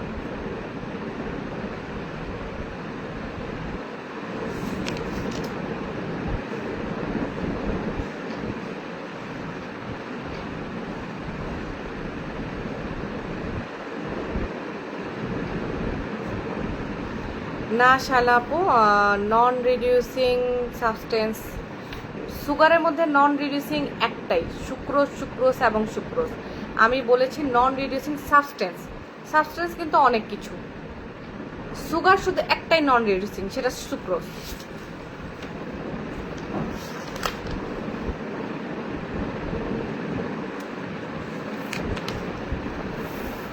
আচ্ছা, এটা আপনারা আরো একটু দেখেন, দেখে বাড়ির কাজ রইল এটা আপনাদের, যে নন রিডিউসিং সাবস্টেন্স কি কি থাকে। আচ্ছা, এখন চলে আসেন 53 নাম্বার পেজে।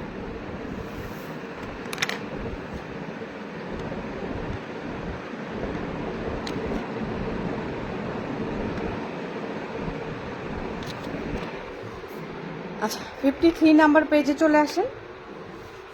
আমরা যেটা পড়বো সেটা হচ্ছে দেখেন গ্লাইকোজেন স্টার্চের মধ্যে পার্থক্য পড়বো, আর স্টার্চ এবং সেলুলোজের মধ্যে পার্থক্য পড়বো। না অ্যাসিড অ্যালকালি না পুরা, আমি বলে দিব আপনারা গেস করতে থাকেন। একটু কোথাও নোট ডাউন, যেখানে আপনারা লিখে রাখছেন যে এই লাইনটা যেখানে দাগায় রাখছেন যে সুক্রোজ ইজ নন রিডিউসিং, এখানে লিখে রাখেন sucrose is non reducing plus non reducing substance, এটাও জানতে হবে, এভাবে লিখে রাখেন। এটা আমি আপনাদের ক্লাস শেষে বলে দিব। আচ্ছা, এখন আসেন গ্লাইকোজেন এবং স্টার্চের কিছু পার্থক্য। হ্যাঁ, গ্লাইকোজেন আর স্টার্চের কিছু পার্থক্য পড়বো এবং স্টার্চ এবং সেলুলোজের কিছু পার্থক্য পড়বো। দেখেন গ্লাইকোজেন হচ্ছে আপনার কার্বোহাইড্রেটের স্টোরেজ ফর্ম। হ্যাঁ, সেটা কোথায় থাকবে, সেটা অ্যানিমেল সোর্স অনলি। আর স্টার্চ একটু আগে আমি বলতেছিলাম ওই যে আলুতে স্টার্চ থাকে, আলু পানিতে ভেজাইলে দেখবেন যে সাদা সাদা কিছু কষের মতো হয়, ওইটাই হচ্ছে স্টার্চ। ওইটা কিন্তু যে আলুতে থাকে তার মানে প্ল্যান্ট সোর্স অনলি। হ্যাঁ, এটা গ্লাইকোজেন, এটা হচ্ছে আপনার যেহেতু অ্যানিমেলে থাকে পুরো হাইলি ব্রাঞ্চড, আর প্ল্যান্টের মধ্যে এত ব্রাঞ্চের কিছু নাই। হ্যাঁ, মানে স্ট্রাকচারটা এত ব্রাঞ্চ হবে না, লেস ব্রাঞ্চড। তারপরে আপনার অ্যানিমেল সোর্স যেহেতু, সো ওদের মলিকুলার ওয়েটটা বেশি, 10 থেকে 40 লাক্স। আর স্টার্চের মলিকুলার ওয়েটটা হচ্ছে 5 লাক্স। এরপরে আপনার দেখেন যে এটা লাগবে না আপনাদের, কালার উইথ আয়োডিন দরকার নাই। এরপর এটার ইম্পর্টেন্স কি, ইম্পর্টেন্স হচ্ছে দেখেন গ্লাইকোজেনের ইম্পর্টেন্স হচ্ছে carbohydrate, storage form of carbohydrate in human. কিছুক্ষণ আগে কিন্তু আমি এটা বলতেছিলাম যে আপনার স্টোরেজ ফর্ম অফ কার্বোহাইড্রেট কোথায় থাকে, সেটা লিভারে থাকে। আর এটাকে স্টার্চ কি main dietary carbohydrate in human. আচ্ছা, দেখেন স্টার্চ কোথায় কোথায় থাকে, ওই যে রাইস, পটেটো, হুইট। ওই যে একটা গানে আমরা বলছিলাম না যে ভাত না খেয়ে আলু খাও, বা ওইরকম, কারণ ভাতেও যে জিনিস থাকে আলুতেও সেই জিনিস থাকে। সো ওই জন্য বলছে যে ভাতের উপর চাপ কমাও, আলু খাও, কি যেন এরকম একটা গান ছিল। আচ্ছা, এরপরে আসেন স্টার্চ এবং সেলুলোজ। এটা থেকে আমাদেরকে মেইনলি জানতে হবে যে স্টার্চ হচ্ছে আলফা ডি গ্লুকোজ। স্টার্চ, হ্যাঁ, স্টার্চ কি, এই যে বলতেছিলাম যে প্ল্যান্ট সোর্স দেখে ওরা লেস ব্রাঞ্চড, ওরা আলফার সাথেই ডি গ্লুকোজটা যুক্ত হবে, আলফা ডি গ্লুকোজ। আর সেলুলোজ ওরা হচ্ছে polymer of beta D glucose. হ্যাঁ, তারপরে আপনার আরেকটা লাইন যেটা জানতে হবে, যে দুইটা লাইন জানতে হবে যে স্টার্চ হচ্ছে ডাইজেস্টেবল। আমরা আলু খাই, আলুটা কিন্তু ডাইজেস্টেবল, অনেক সময় অনেকে ডাইজেস্ট হয় না, কিন্তু ম্যাক্সিমাম সময় ডাইজেস্টেবল। আর এটা আমাদের কি হবে, এটা কিন্তু আমাদের এনার্জি দেয়। ভাত খাইলে, আলু খেলে তো আমাদেরকে এনার্জি দিবে। কিন্তু সেলুলোজটা কিন্তু নন ডাইজেস্টেবল, ওরা কিন্তু কোনো এনার্জি দিবে না। এটা একটু দাগায় রাখেন যে polymer of beta D glucose, non digestible এবং গিভস নো এনার্জি। এই কয়েকটা লাইন একটু দাগায় রাখেন। আচ্ছা, এরপরে আসেন গ্যাগ, গ্লাইকোস্যামাইনোগ্লাইকেন। এটা আমাদের পরের পেজে আছে, ডিটেলস আছে।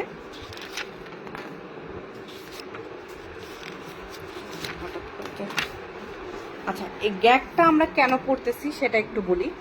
দেখেন আমাদের 51 পেজে আসেন, একটু আরেকবার 51 পেজে আসেন। কিছুক্ষণ আগে আমি পলিস্যাকারাইড পড়াচ্ছিলাম। পলিস্যাকারাইড আর একটা নাম কি বলছিলাম, গ্লাইকেন, তাই না? পলিস্যাকারাইড একটা নাম বলতেছিলাম গ্লাইকেন। সো এই গ্লাইকেনকে আমরা দুই ভাগে ভাগ করব। এটা হচ্ছে 51 পেজ। সেটা কি, প্রথমে হচ্ছে হোমোপলিস্যাকারাইড বা হোমোগ্লাইকেন। সেটার এক্সাম্পল কি হবে, সেটার 6টা এক্সাম্পল আছে, আপনার মুখস্থ করে ফেলতে হবে। স্টার্চ, তারপরে কি glycogen, dextrin, dextran, cellulose, inulin. আবারও বলি, স্টার্চ, হোমোপলিস্যাকারাইডের example glycogen, dextrin, dextran, cellulose, inulin. আর হ্যাটারোপলিস্যাকারাইডের দুইটা এক্সাম্পল দেখেন, মিউকোপলিস্যাকারাইড অথবা গ্লাইকোস্যামানোগ্লাইকেন বা গ্যাগ। যদি কোশ্চেন আসে following are the examples of gag, আমরা কিছুক্ষণ পরে পড়ব। গ্যাগ আর মিউকোপলিস্যাকারাইড কিন্তু সেম জিনিস। আরেকটা কি, কার্বোহাইড্রেট পার্ট অফ গ্লাইকোপ্রোটিন। মানে গ্লাইকোপ্রোটিন মানে কি, দেখেন গ্লাইকো মানে কি, গ্লাইকোজেন, প্রোটিন মানে কি, প্রোটিন। তো এই যে গ্লাইকোপ্রোটিন একটা সাবস্টেন্স, এটার যে কার্বোহাইড্রেট পার্টটা মানে গ্লাইকোজেন পার্টটা, এটা হচ্ছে হেটারোপলিস্যাকারাইডের একটা এক্সাম্পল। এরপরে আসেন যেটা বলতেছিলাম যে এই যে গ্যাগের এক্সাম্পল, এটা আমাদেরকে জানতে হবে এবং কোথায় কোনটা থাকে। এটা আমি যেভাবে যেভাবে বলতেছি জাস্ট এভাবেই মুখস্থ করবেন, জাস্ট এভাবেই মুখস্থ করবেন, একদম মুখস্থ হয়ে যাবে। দেখেন আপনাকে বলি, হায়ালুরোনিক অ্যাসিড, হায়ালুরোনিক অ্যাসিড কোথায় কোথায় থাকবে? যে জায়গাগুলোতে আমাদের ফ্রিকশন হয়, হ্যাঁ সেই সব জায়গায় হায়ালুরোনিক অ্যাসিড থাকে, যেমন কি কানেকটিভ টিস্যু এবং synovial fluid. Friction, synovial fluid আমাদের কোথায় থাকে? নি জয়েন্টে, অ্যাঙ্কেল জয়েন্টে, মানে যেই সব জয়েন্টে আমরা মুভ করব এইসব জয়েন্টে। কানেকটিভ টিস্যু, সাইনোভিয়াল ফ্লুইডে হায়ালুরোনিক অ্যাসিড থাকে। এরপরে দেখেন থাকবে কি কন্ড্রোইটিন সালফেট এ এবং কন্ড্রোইটিন সালফেট সি। হ্যাঁ দেখেন এই দুটা কোথায় থাকে? এই দুটা এ এবং সি থাকে টিবিসিতে। টিতে কি হবে? টেন্ডন, বিতে বোন, সিতে আপনার হচ্ছে কার্টিলেজ, টিবিসি। হ্যাঁ এ এবং সি যোগ করে রাখেন, এ এবং সিতে কিন্তু দুইটা সেমই, যে টেন্ডন, বোন এবং কার্টিলেজ। এরপরে আসেন chondroitin sulphate B. B for মানে কি? B for blood vessels. তো ব্লাড ভেসেলসগুলো কোথায় থাকে? যে স্কিনের নিচে, তার মানে কন্ড্রোইটিন সালফেট বি থাকবে স্কিন এবং ব্লাড ভেসেলসে গেল। এরপর আসেন ক্যারাটান সালফেট। হ্যাঁ ক্যারাটান সালফেট, ক্যারাটান, ক্যারাটান শুনলে আমাদের কি মনে হয়? একটু চোখ ব্যাপার, কর্নিয়া কর্নিয়া ব্যাপার। তো এটা কর্নিয়াতে থাকবে। এখন আর কোথায় থাকবে ক্যারাটান? কার্টিলেজে থাকবে। এরপর আসেন হ্যাপারান সালফেট। দেখেন এখানে কি বলছে, একদম লাস্ট ইয়ারটা কি? হ্যাপারান মানে রান, রান মানে কি? দৌড়ানো। তো মানুষ কোথায় দৌড়ায়? বেসমেন্ট মেমব্রেনে দৌড়ায়, যে কোনো বেসমেন্টে দৌড়াইতে পারে। তো বেসমেন্ট মেমব্রেন, আর বডির বেসমেন্ট মেমব্রেনটা কি? সেল সারফেস, সেল সারফেসে দৌড়াবে। আর হ্যাপারিন, হ্যাপারিন তো মাস সেলে থাকে, এটা আমরা জানি। সো নিয়ার অ্যাবাউট এটা হচ্ছে আপনাকে একটু, এটা আপনাদেরকে মুখস্থ করতে হবে, বাট আমি একটু মনে রাখার কৌশল বলে দিলাম যে হায়ালুরোনিক অ্যাসিড থাকবে যেসব জায়গায় ফ্রিকশন হয়, কানেকটিভ টিস্যু এবং সাইনোভিয়াল ফ্লুইড। কন্ড্রোইটিন সালফেট এ এবং সি থাকবে টিবিসি মানে টেন্ডন, বোন এবং কার্টিলেজে। বি থাকবে বি ফর ব্লাড ভেসেলস এবং স্কিন। এরপরে হচ্ছে আপনার ক্যারাটান, শুনলে ওই যে মনে বলতেছিলাম যে কর্নি এবং cartilage. Heparan sulphate run, basement মেমব্রেনে রান করবেন এবং সেল সারফেস, এবং on the other hand heparin মানে মাস সেলে। আচ্ছা এরপরে ওই যে আমরা এরপরের পেজে চলে যাব, 56 নাম্বার পেজে। সেটা হচ্ছে কি ডায়েটারি কার্বোহাইড্রেট। কিছুক্ষণ আগে একটা আপু লিখতেছিলেন যে ডায়েটারি কার্বোহাইড্রেটের নাম কি? ওই যে এসএসসি ল্যাকটোজ। আমি মনে রাখলাম, মানে এসএসসি পরীক্ষা দেওয়ার আগে ল্যাকটোজ মানে আপনি দুধ খেয়ে যাবেন। তো একটা এসে কি হবে? স্টার্চ, আরেকটা এসে কি? সুক্রোজ, আরেকটা সেতে সেলুলোজ, আর ল্যাকটোজ তো ল্যাকটোসি, মানে এসএসসি ল্যাকটোজ গেল। আচ্ছা এরপরে, আচ্ছা যদিও আমি এ পর্যন্ত যা কিছু বললাম কার্বোহাইড্রেট, এগুলো সবই আলটিমেটলি মুখস্থ বিদ্যাই, তারপরে আপনাদের মনে রাখার জন্য আমি কিছু আমারভাবে বলে দিলাম। তারপরেও মানে পারেন নাই, বুঝেন নাই এমন কিছু আছে, কারণ কার্বোহাইড্রেট থেকে আমি জাস্ট আর 3টা টপিকস পড়াবো। একটা হচ্ছে যে গ্যাগ যেটা বলতেছিলাম আমরা, সেটার কাজ করাবো। 2 নাম্বার হচ্ছে কার্বোহাইড্রেটের কাজ তো আমাদের লাগবেই, আর সেলুলোজ সেটার কাজ আমাদের লাগবে। হ্যাঁ জাস্ট এই 3টা টপিকস পড়াই আমার কার্বোহাইড্রেটটা শেষ। এরপর আমরা প্রোটিন শুরু করব। আচ্ছা আসেন এরপরে 60 নাম্বার পেজে, 60 নাম্বার পেজে আসেন। একটু আগে যেটা আমরা এই যে বলতেছিলাম হায়ালুরোনিক অ্যাসিড, হ্যাপারিন, হ্যাপারান সালফেট, হ্যাঁ এটার কাজ দেখি। এটার কাজ কি দেখেন, ওই যে কম্পোনেন্ট, এটা কত আমার পেজে আছে? আমার বইয়ের পেজে 60 পেজে। আচ্ছা এটার কাজ কি? কাজ হচ্ছে component of extracellular matrix, synovial fluid and vitreous humour and mucus. হ্যাঁ ওই যে বলতেছিলাম যে সেলুলার ম্যাট্রিক্সে থাকবে, সাইনোভিয়াল ফ্লুইডে যেখানে ফ্রিকশন হয়, ভিট্রিয়াস হিউমার মানে চোখে থাকবে, মিউকাস আপনার ফ্রিকশনে হেল্প করবে, লুব্রিকেশনের জন্য হেল্প করবে। এরপরে কি বায়োলজিক্যাল লুব্রিকেন্টের জন্য হেল্প করবে, যেমন কোথায় কোথায়? Mucus of the respiratory tract, GIT, urogenital tract, এইসব জায়গায়। মিউকাস অফ দ্য এলিমেন্ট ট্র্যাক্টের জন্য, যাতে স্লিপেজ হইতে পারে ফুড, যেমন আমরা ইউসোফেগাস থেকে স্টোমাকে আমাদের ফুডটা স্লিপেজ হইতে হবে, ওখানে যে মিউকাসটা থাকে সেই জন্য আমাদের সেখানে আমাদের এই গ্লাইকোসামাইনাস থাকবে। এরপরে কি মিউকোস সাবস্টেন্স ইন জয়েন্ট স্পেস, যেটা আমি বলতেছিলাম যে নি জয়েন্ট, অ্যাঙ্কেল জয়েন্ট এবং বিভিন্ন পটেনশিয়াল স্পেসে থাকবে গেল। এরপরে দেখেন আমরা কার্বোহাইড্রেটের কিছু কাজ করব। কি? প্রথম কথা হচ্ছে chief source of energy. Okay fine, glucose derive from dietary carbohydrate is the main fuel of our food body, definitely. এরপর glycogen produce from glucose acts as important storage from energy, এটা আমরা আগেই বলতেছিলাম। এরপরে প্রোটিন এবং fat মেটাবলিজমে help করবে। এখান থেকে আমরা দুইটা লাইন দাগায় রাখবো, যে দুইটা লাইন আমরা জানি না, সেটা হচ্ছে কার্বোহাইড্রেট কিন্তু প্রোটিন এবং ফ্যাট মেটাবলিজমেও হেল্প করবে। হ্যাঁ, আরেকটা কিসে হেল্প করবে? আপনার নিউক্লিক অ্যাসিড সিনথেসিসে হেল্প করবে, নিউক্লিক অ্যাসিড সিনথেসিসে হেল্প করবে। আর ওকে কি বলা হয়? প্রোটিন এবং ফ্যাট স্পেয়ারার হিসেবে বলা হয়। তারপরে কি বলছে যে presence of glucose spare protein and fat from অক্সিডেশনে হেল্প করবে। তারপরে যে lipid synthesis, amino acid, glycoprotein, proteoglycan, glycoprotein help করবে, বায়োলজিক্যাল মেমব্রেনে হেল্প করবে, ডিটক্সিফিকেশন সাবস্টেন্সে হেল্প করবে। গেল। এরপরে আমাদের যেটা জানতে হবে যে সেলুলোজের কিছু অ্যাডভান্টেজ। সেলুলোজের অ্যাডভান্টেজ আমরা সবাই জানি। আচ্ছা, HMP শান্ট, হ্যাঁ আপু, এটা আমরা পরবর্তীতে নেক্সটে যখন মেটাবলিজম পড়ব ডিটেলস তখন আমরা শুনবো। হ্যাঁ, অ্যাডভান্টেজ আমরা কিন্তু সবাই জানি যে সেলুলোজ কি করবে। সেলুলোজ কি? যে শাক সবজি, লতা পাতা যা কিছু আছে সবই সেলুলোজ, সেগুলো কনস্টিপেশন করবে, রেগুলার বাউল হ্যাবিট করবে, facilitates cholesterol excretion, keeps serum cholesterol, হ্যাঁ, তারপরে prevents the risk of obesity, diabetes and colonic cancer. কিন্তু ওর একটা ডিসঅ্যাডভান্টেজ আছে। ডিসঅ্যাডভান্টেজটা কি জানেন? যে আপনি যদি ক্যালসিয়াম খান, সাথে যদি আপনি অনেক পরিমাণ সেলুলোজ খান, তাহলে কিন্তু এগুলোর অ্যাবজর্পশন কমে যাবে, কারণ ওরা স্টুল দিয়ে বেশি বেশি বের করে যাবে, যেমন আয়রন, জিঙ্ক, ক্যালসিয়াম এটা বের করে দেবে। সো এটা আপনাকে একটু জানতে হবে। আচ্ছা, আমি শুধু আপনাদেরকে, এগুলো তো আসলে একটু রিডিং পড়ার জিনিস, তারপর শুধুমাত্র আপনাদেরকে আমি দুইটা কথা বলবো।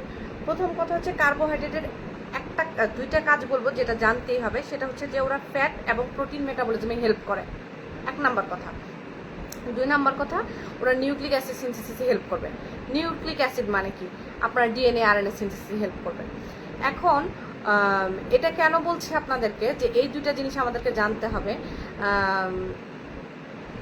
এই যে কিছুদিন খুব হাইপে ছিল আপনার কিটো ডায়েট। তো কিটো ডায়েটে খুব সম্ভবত কার্বোহাইড্রেট দিচ্ছে না, মানে কার্বোহাইড্রেট অ্যাভয়েড ফুললি। তো সেটা কিন্তু আসলে হবে না। আপনার কার্বোহাইড্রেট যদি অ্যাভয়েড করি ফুললি, তাহলে আপনার আলটিমেটলি মেটাবলিজম সব কিছুর মধ্যে কিডনির উপরে প্রেশার পড়বে।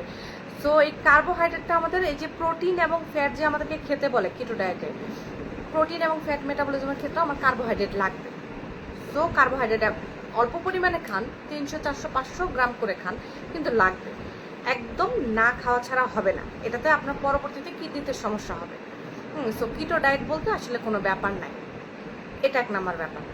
2 নাম্বার ব্যাপার বলা হয়েছে যে এই যে সেলুলোজের তো আসলে অ্যাডভান্টেজ তো অনেক, এটা তো আমরা জানি। কিন্তু এখন আপনি ধরেন ক্যালসিয়াম সাপ্লিমেন্টেশন খাচ্ছেন, আমরা তো অনেকে খাই, তাই না? ক্যালসিয়াম খাই, আয়রন খাই, সাথে আমরা প্রচুর পরিমাণে ধরেন খুব নর্মাল একটা কি, আমরা এইসবগুলির ভুসি খাই প্রচুর পরিমাণে, সকাল বিকাল রাত্রে দুপুরে 3-4 বেলা এইসবগুলির ভুসি খাচ্ছি। তাহলে কি হবে? বেশি খেতে হবে। হ্যাঁ, আমি যা জানি যে 300 গ্রাম মোটামুটি খেতে হয়, 300 থেকে 500 গ্রাম খেতে হয়। হ্যাঁ, 100 গ্রাম জানি না, 300 থেকে 500 গ্রাম মোটামুটি খেতে হয়। আচ্ছা, সেলুলোজের কথা যেটা বলতেছিলাম, সেলুলোজের ক্ষেত্রে ধরেন আপনি আয়রন সাপ্লিমেন্টেশন কেউ খাচ্ছে, জিঙ্ক সাপ্লিমেন্টেশন কেউ খাচ্ছে, ক্যালসিয়াম সাপ্লিমেন্টেশন খাচ্ছে, কিন্তু সাথে সাথে আপনি প্রচুর পরিমাণে এসবগুলির ভুসি খাচ্ছেন, বা এই যে এখন আরও কী যেন এই টাইপের সেলুলোজ টাইপের বের হয়েছে, প্যাকেটে পাওয়া যায়, ওগুলো প্রচুর পরিমাণে খাচ্ছেন, তাহলে কী হবে? আপনার খুব বেশি একটা লাভ হচ্ছে না এই সাপ্লিমেন্টেশনগুলো খেয়ে, কারণ আপনার স্টুল বা মাধ্যমে সেই সাপ্লিমেন্টেশনগুলো কিন্তু বের হয়ে যাচ্ছে, কারণ it prevents the intestinal absorption of minerals. সেলুলোজের কিন্তু একটা ডিসঅ্যাডভান্টেজও আছে। আচ্ছা, আমি কার্বোহাইড্রেট সম্পর্কে অনেক কিছু বলছি, যদি কোনোটা আপনারা না বুঝেন একটু বলেন, কারণ এরপর আমি প্রোটিন শুরু করব।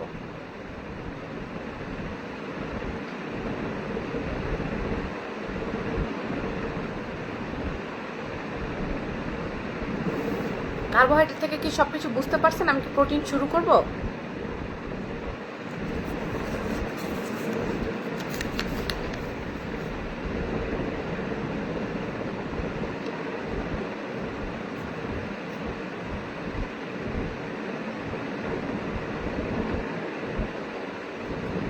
আপু আপুরা আমি কি প্রোটিন শুরু করব?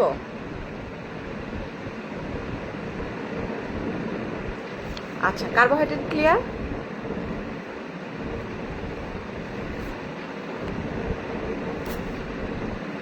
আচ্ছা, অনেক দেরি হয়ে যাচ্ছে, আমি একটু প্রোটিন শুরু করি। হ্যাঁ, আমার বইয়ে প্রোটিন আছে হচ্ছে 63 নাম্বার পেজে। হ্যাঁ, আপনাদের বই একটু খুঁজে দেখেন, আমার বই 63 নাম্বার পেজে আছে। একটু আমি প্রোটিনটা একটু বলি।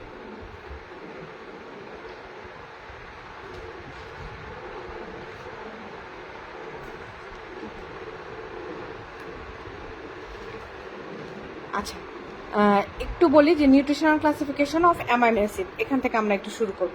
হ্যাঁ, প্রথমে দেখেন আমাদেরকে পড়তে হবে এসেনশিয়াল অ্যামাইনো অ্যাসিড, বা এসেনশিয়াল অ্যামাইনো অ্যাসিডের আরেকটা নাম কিন্তু ইনডিসপেন্সেবল অ্যামাইনো অ্যাসিড। হ্যাঁ, এটা একটু দাগায় রাখবেন যে essential amino acid, indispensable amino acid.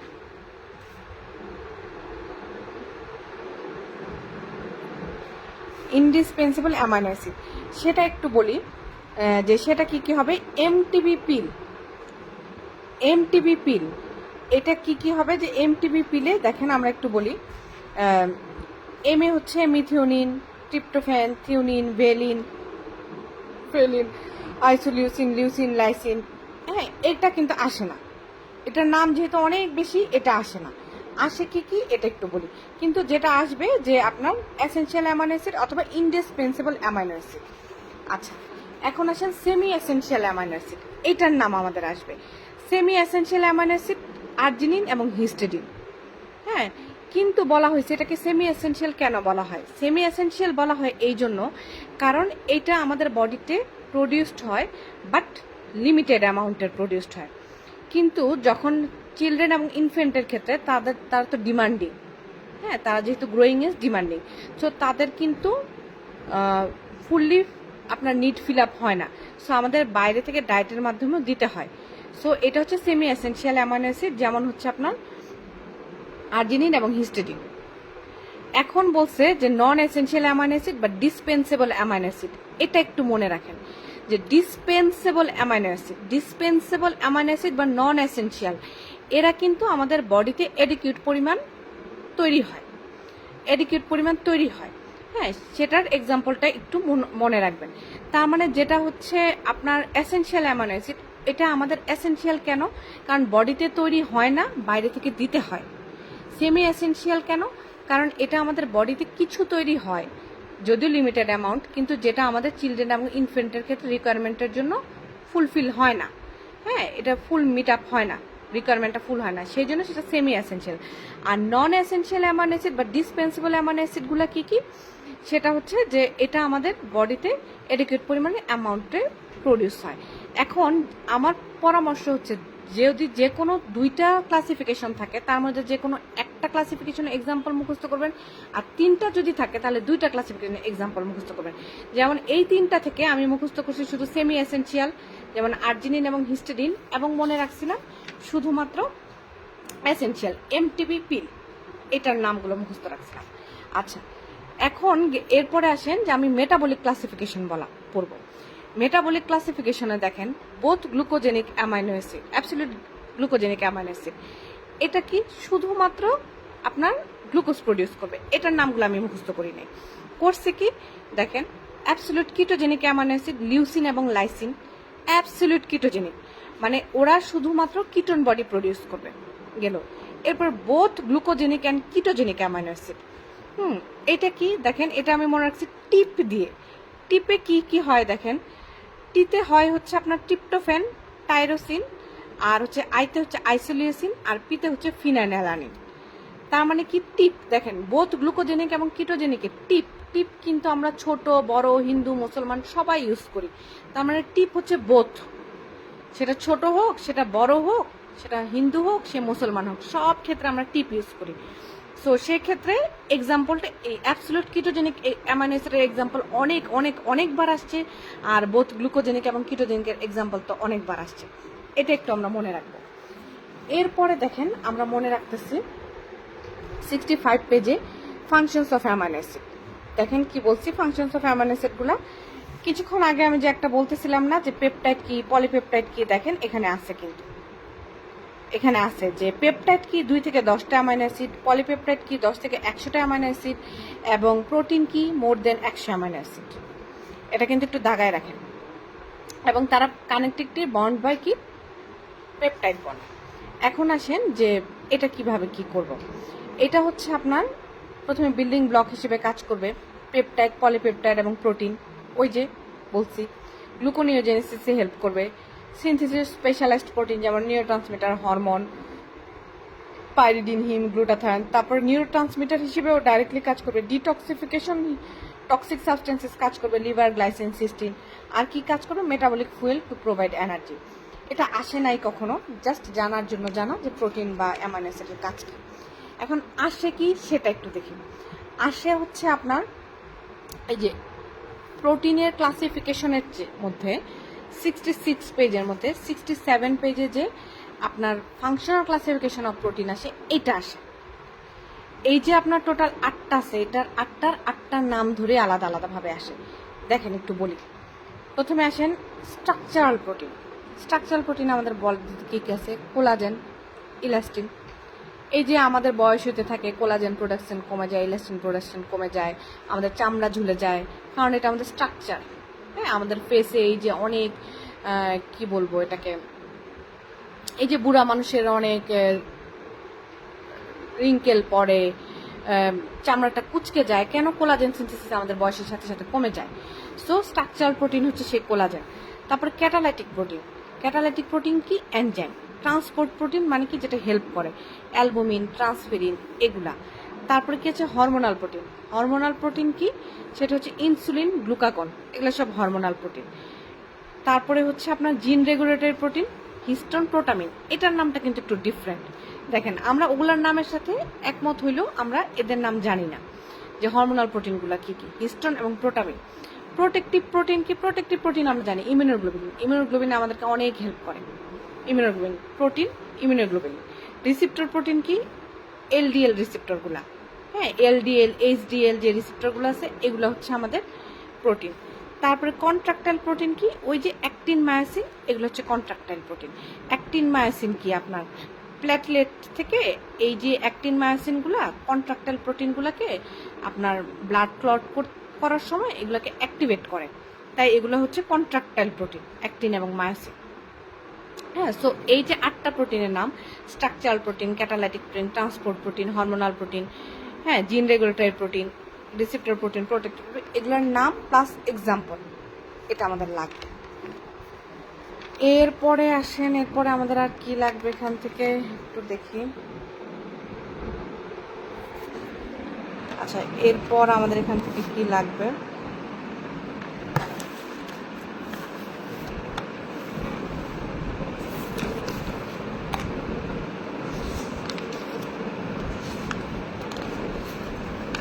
না এখান থেকে আর আমাদের সেরকম কিছুই লাগবে না। এখন আমরা চলে যাব হচ্ছে কত নাম্বার পেজে, 81 পেজে।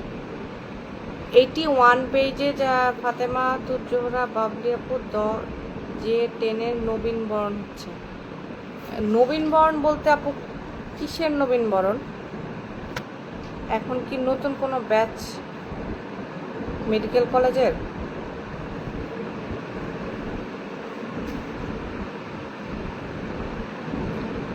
আচ্ছা, যেটা বলতেছিলাম, আমরা 81 পেজে চলে আসি। হ্যাঁ, 81 পেজে আসি একটু।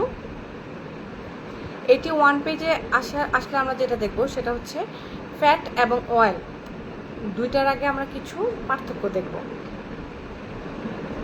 ও আচ্ছা আচ্ছা,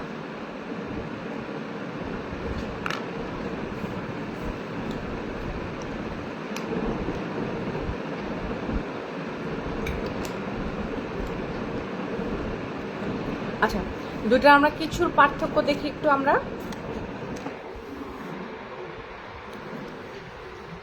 হ্যাঁ, পার্থক্য দেখি। দেখেন যে ফ্যাট এবং অয়েলের পার্থক্য কি। ফ্যাট কি? Solid at room temperature. আর এটা কি? Contains more saturated fatty acid. আর অয়েল কি? Liquid at room temperature, contain more unsaturated fatty acid. এখন কোশ্চেনে আসে কি যে কোনটা স্যাচুরেটেড, কোনটা আনস্যাচুরেটেড। মনে রাখবেন ফ্যাট কি? আমাদের বডিতে অনেক ফ্যাট থাকে এবং এটা কি সলিড ফর্মেই থাকে না? আমরা রুমে থাকি যে এটা তো সলিড ফর্মেই থাকে নাকি এটা আমাদের শরীর থেকে গলে গলে পড়ে যায়? গলে গলে তো পড়ে যায় না, তাই না?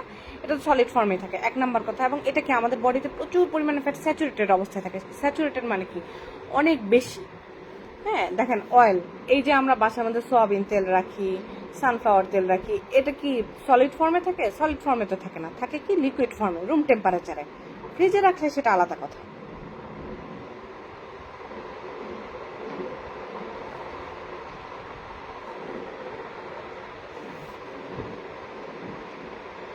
আচ্ছা, ফ্রিজে রাখলে সেটা আলাদা হিসাব। এটা কি contain more unsaturated fatty acid.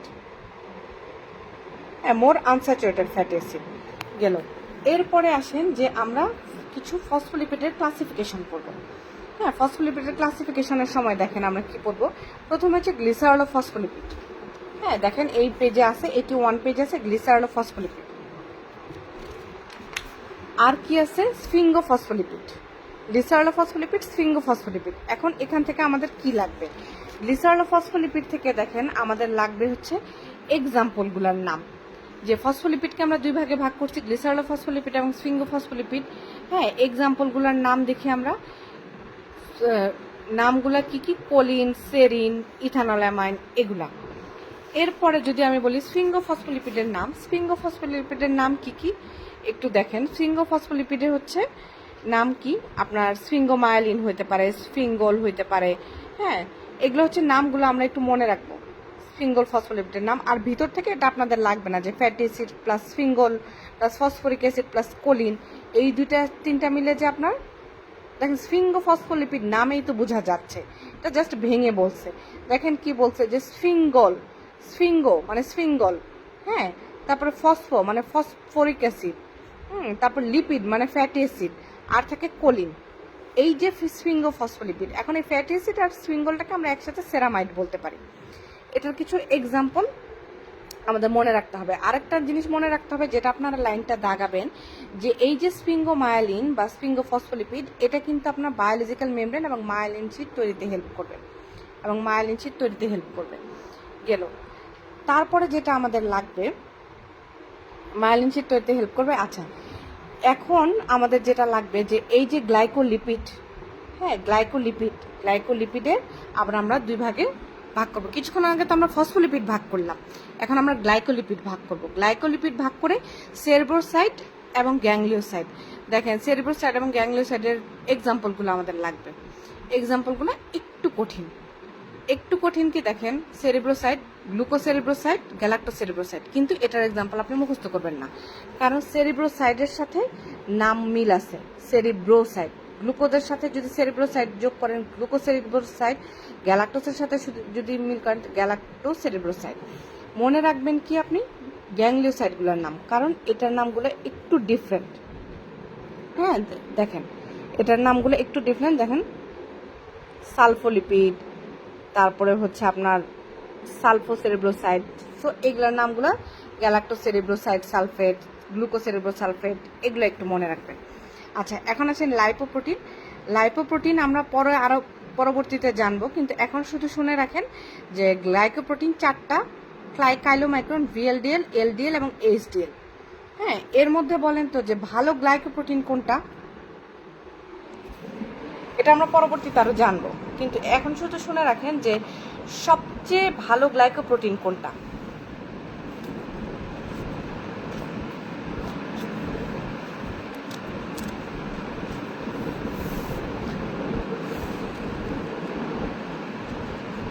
হ্যাঁ, এইচডিএল। কেন কেন ভালো বলেন তো?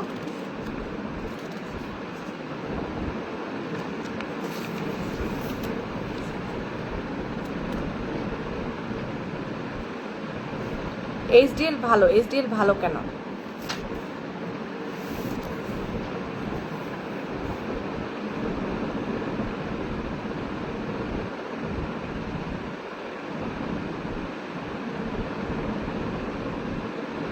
হ্যাঁ, পেরিফেরি থেকে আপনার cardioprotective anti atherogenic, definitely periphery থেকে ও কোলেস্টেরলটাকে লিভারে নিয়ে আসে, এই জন্য ও ভালো।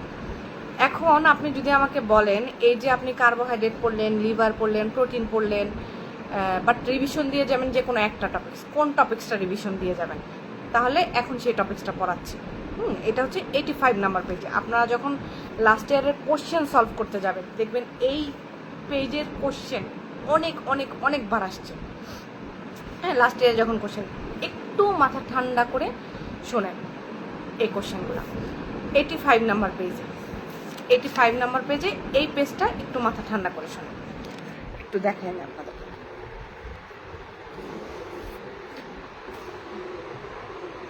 দেখেন, প্রথমে বলি যে আমরা ফ্যাটি অ্যাসিডের ক্লাসিফিকেশন করতেছি।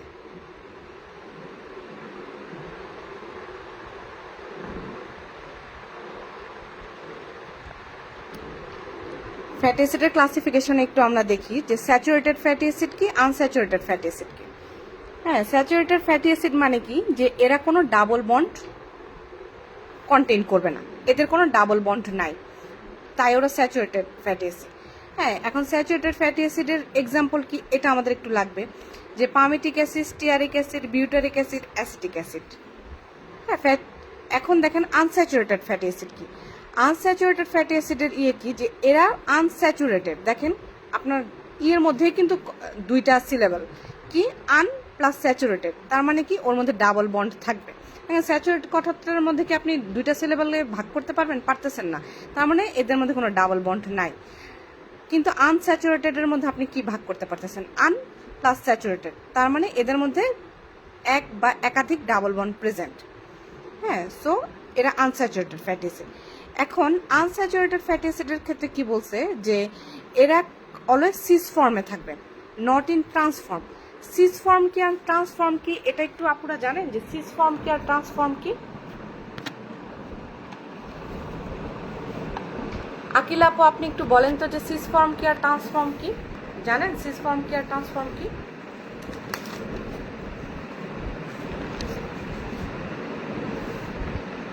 আচ্ছা, সিস ফর্ম আর ট্রান্সফর্ম বুঝতে হলে আমাকে একটু 88 পেজে আসতে হবে।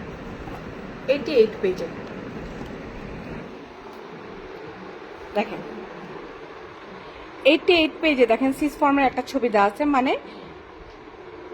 কার্বনের হাইড্রোজেনগুলো সেম ভাবে থাকে। আর ট্রান্সফর্ম দেখেন, ট্রান্সফর্ম হচ্ছে কার্বনের হাইড্রোজেনগুলো আপনার ক্রস ভাবে থাকে। হ্যাঁ, ক্রস ভাবে থাকে। এখন আমি আপনাকে বলি যে এই সিস ফর্ম এবং ট্রান্সফর্মে কিছু সুবিধা এবং অসুবিধা আছে, এটা একটু বলি। সিস ফর্ম এবং ট্রান্সফর্মের অসুবিধা কি আমি আপনাকে বলি।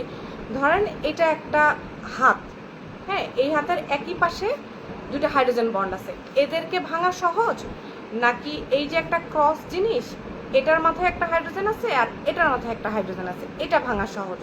ট্রান্সের কিন্তু এরকম ক্রস ভাবে হাইড্রোজেন থাকে, এটার মাথায় একটা হাইড্রোজেন থাকবে, এটার মাথায় একটা হাইড্রোজেন থাকবে, কোনটা ভাঙা সহজ?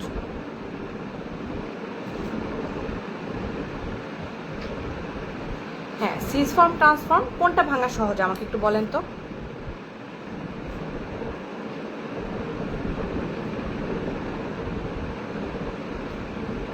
হ্যাঁ, একই দিকে যেটা থাকবে সেটা ভাঙা সহজ, বাট যেটা ডাবল এভাবে ক্রস ভাবে থাকবে সেটা ভাঙা কিন্তু আমাদের জন্য কঠিন। এখন ট্রান্সফর্ম ভাঙা কঠিন। এখন এই যে আমরা বিভিন্ন টাইপের, না আপু ট্রান্সফর্মটা ভাঙা কঠিন, কারণ একই হাতে যদি দুইটা জিনিস থাকে আমরা কিন্তু একভাবে ভেঙে ফেলতে পারবো, কিন্তু দুই হাতে যদি দুইটা জিনিস থাকে আমরা কিন্তু কষ্ট করে ভাঙতে হবে, যে এইভাবে থাকতেছে এটা। হ্যাঁ, ট্রান্সফর্ম যেটা সেটা আমাদের ভাঙাটা কষ্টকর ব্যাপার। এখন আমরা যে এই যে বাইরে থেকে ফাস্ট ফুডগুলো যেগুলো খাই, কি বলে এটাকে, মেয়োনিজ থাকে, কত কিছু থাকে, এগুলো ম্যাক্সিমামই হচ্ছে ট্রান্সফর্ম। এগুলো যখন কেউ খায় আপনার এই ফ্যাটগুলো ভাঙা কষ্টকর, কঠিন, সেই জন্য তারা মোটা হয় খুব তাড়াতাড়ি, কারণ সেই ফ্যাটগুলো আমরা ভেঙে এক্সক্রিট করতে পারি না, সেটা স্টুল দিয়ে এক্সক্রিট করতে পারি না, সেটা ইউরিন দিয়ে এক্সক্রিট করতে পারি না। সো এগুলো ভাঙা আমাদের জন্য কঠিন। সো আমরা ওই যে যা খাই, ডালডা, ঘি, তারপরে হচ্ছে আপনার মার্গারিন টাইপের যা খাবার খাই, ফাস্টফুডের সব কিছু জায়গায় ট্রান্সফর্ম থাকে, সেই জন্য আমরা ফ্যাটগুলো ভাঙতে পারি না। হ্যাঁ, এটা হচ্ছে, এবং সেগুলো কিন্তু আনস্যাচুরেটেড ফ্যাটি অ্যাসিড, এবং সেগুলো থেকে হচ্ছে ম্যাক্সিমাম খাবার দাবারই থাকে হচ্ছে আপনার ট্রান্সফর্মে। এখন আমি কেন এতবার আনস্যাচুরেটেড ফ্যাটি অ্যাসিড বলতেছি সেটা একটু বলি। দেখেন, আনস্যাচুরেটেড ফ্যাটি অ্যাসিড মানেই খারাপ, তারপরেও বলি যে আনস্যাচুরেটেড ফ্যাটি অ্যাসিডকে আমরা আবার দুই ভাগে ভাগ করব। কি কি? দেখেন, মনো আনস্যাচুরেটেড ফ্যাটি অ্যাসিড, এটা কি? মনো মানে কি? মনো আনস্যাচুরেটেড মানে একটা ডাবল বন্ড থাকবে। সেটার এক্সাম্পল কি? অলিক অ্যাসিড, পালমিটলিক অ্যাসিড। আর কোথায় পাওয়া যায়? অলিভ অয়েলে পাওয়া যায়, ক্যানোলা অয়েলে পাওয়া যায়। আর হচ্ছে আপনার আরেকটা কি মনো আনস্যাচুরেটেড ইয়েতে, সেটা হচ্ছে পলি আনস্যাচুরেটেড ফ্যাটি অ্যাসিড। সেটা কি করবে? পলি মানে দুইয়ের বেশি ডাবল বন্ড থাকবে। সেটা কোথায় পাওয়া যাবে? ফিশ অয়েলে পাওয়া যাবে এবং ভেজিটেবলে পাওয়া যাবে। এখন আমাকে বলেন তো যে মুফা ভালো না পুফা ভালো? এটা একটু বলেন তো যে মুফা ভালো না পুফা ভালো? বুঝলাম সবই ফ্যাটি অ্যাসিড, কিন্তু ভালো কোনটা? সবই ফ্যাটি অ্যাসিড, ঠিক আছে, কিন্তু মুফা ভালো না পুফা ভালো?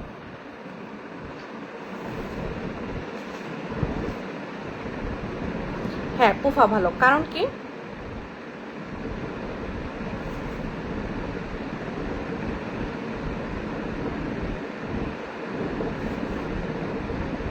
হ্যাঁ, পুফা ভালো। কেন ভালো?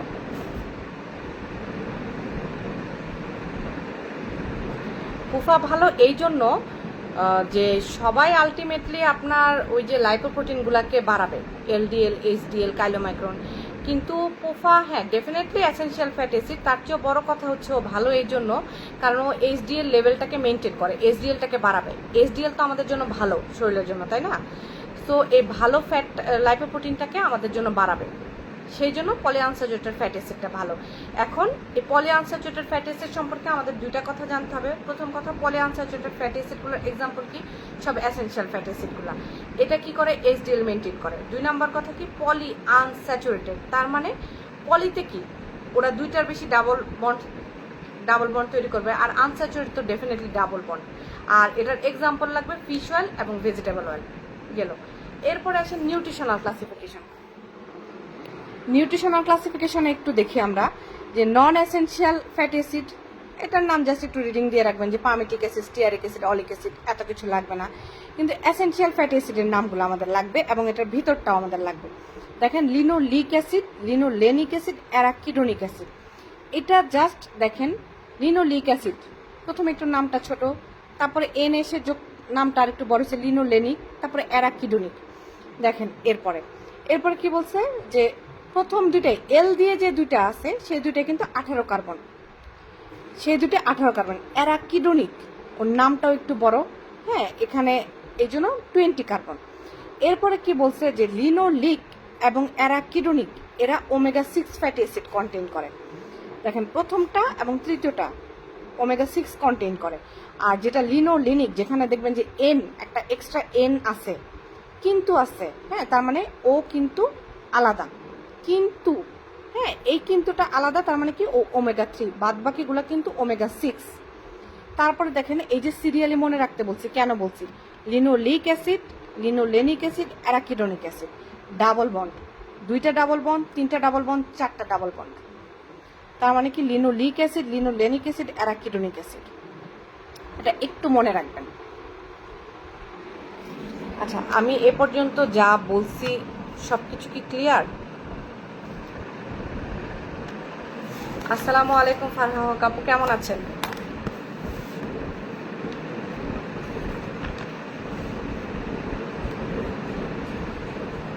আপনার মনে হয় এগুলো কাজে লাগবে না, নেক্সট যেটা পড়াবো মেটাবলিজম সেটা নিশ্চয়ই আপনার কাজে লাগবে। আচ্ছা, এই লিনোলিক, লিনোলেনিক অ্যাসিড এবং অ্যারাকিডোনিক অ্যাসিড কিন্তু আসবে। কোনটা ওমেগা 3 কোনটা ওমেগা 6 একটু লিখেন তো ক্লিয়ার করে, কোনটা ওমেগা 3 কোনটা ওমেগা 6?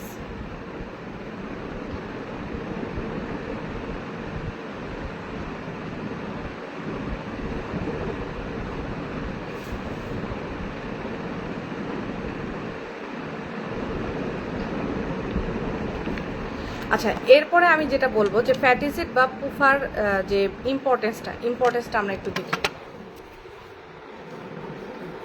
ইম্পর্টেন্সের এখানে দেখেন যে হ্যাঁ, ইম্পর্টেন্সটা একটু দেখি যে ওরা ইকোসানোয়েডে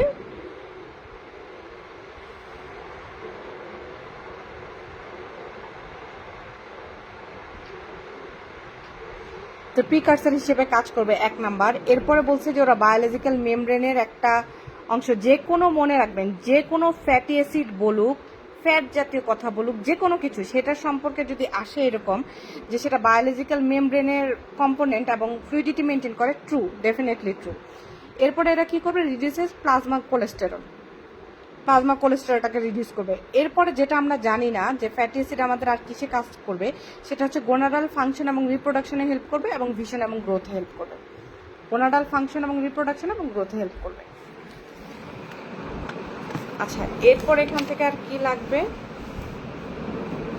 আচ্ছা, এরপরে আরেকটা জিনিস লাগবে আমাদের 89 পেজে। 89 পেজে আমাদের আরেকটা জিনিস লাগবে, একটু দেখেন 89 পেজের যে স্টেরয়েড সাবস্টেন্স কি কি। হ্যাঁ, স্টেরয়েড সাবস্টেন্সের নাম যদি আসে, দেখেন এই লাইনটা একটু দাগায় রাখেন যে স্টেরয়েড সাবস্টেন্স কি কি, এখানে সব কিছুর নামই আসবে। হ্যাঁ, এখানে যেমন আলাদা আলাদা করে বলছে যে স্টেরয়েড কোনটা, স্টেরল কোনটা, এগুলো আপনাদের লাগবে না, আপনাদের অ্যাজ এ হোল সব কিছু লাগবে। যে স্টেরয়েড হরমোনগুলো কি কি, যেমন কি কি আছে দেখেন, testosterone, progesterone, oestrogen, cortisol, aldosterone, steroid হরমোনগুলো কি কি। আরও কিছু আছে কি কি, cholesterol, bile acid, vitamin D এবং রেটিনয়েক অ্যাসিড, সাথে যোগ করে নেবেন রেটিনয়েক অ্যাসিড। তার মানে আপনাদের কোশ্চেনটা কিভাবে আসবে, কোশ্চেনটা আসবে আপনাদের following are the steroid substances. সেই স্টেরয়েড সাবস্টেন্সেসগুলো কি কি, স্টেরয়েড যত হরমোনগুলো আছে, যেমন testosterone, progesterone, oestrogen, cortisol, aldosterone. হ্যাঁ, তারপরে আর কি আছে আপনার হচ্ছে cholesterol, bile acid, vitamin D এবং সাথে আরেকটা যোগ হবে হচ্ছে রেটিনয়েক অ্যাসিড, আরেকটা যোগ হবে হচ্ছে রেটিনয়েক অ্যাসিড। আচ্ছা, আমি মোটামুটি ফ্যাটি অ্যাসিডও সব কিছু বলে ফেলছি, না আর কিছু এরকম নাই।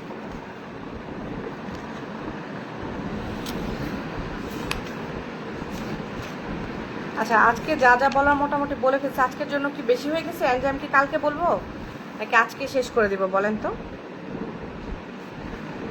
আজকে অনেক বেশি পড়া হয়ে গেছে, অনেক কিছু আননোন পড়লাম আমরা। আজকে কি এনজাইম শুরু করব নাকি কালকে শুরু করব বলেন তো? কারণ ক্লাসটা মনে হয় বেশ লেন্দি হয়ে যাচ্ছে। আসলে অনলাইন ক্লাস খুব বেশি লেন্দি হলে হয়তো মাথায় ক্লাস ঢোকে না, এটা একটা সমস্যা।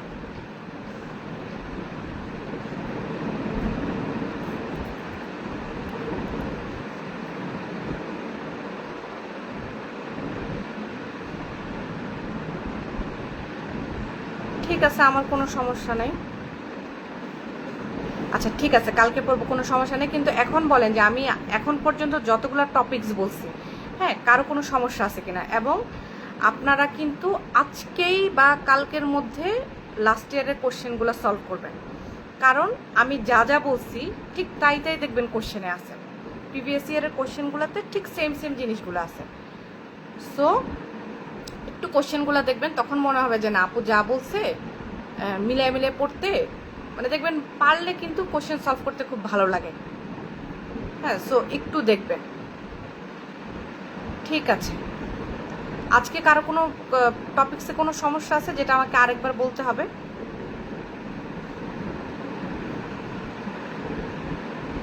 এখান থেকে কিন্তু 4-5টা জিনিস আমার লাগবে, বারবার বলতেছি। ক্রিস্টালয়েড এবং কলয়েডের পার্থক্য এবং ক্রিস্টাল কলয়েডের এক্সাম্পল।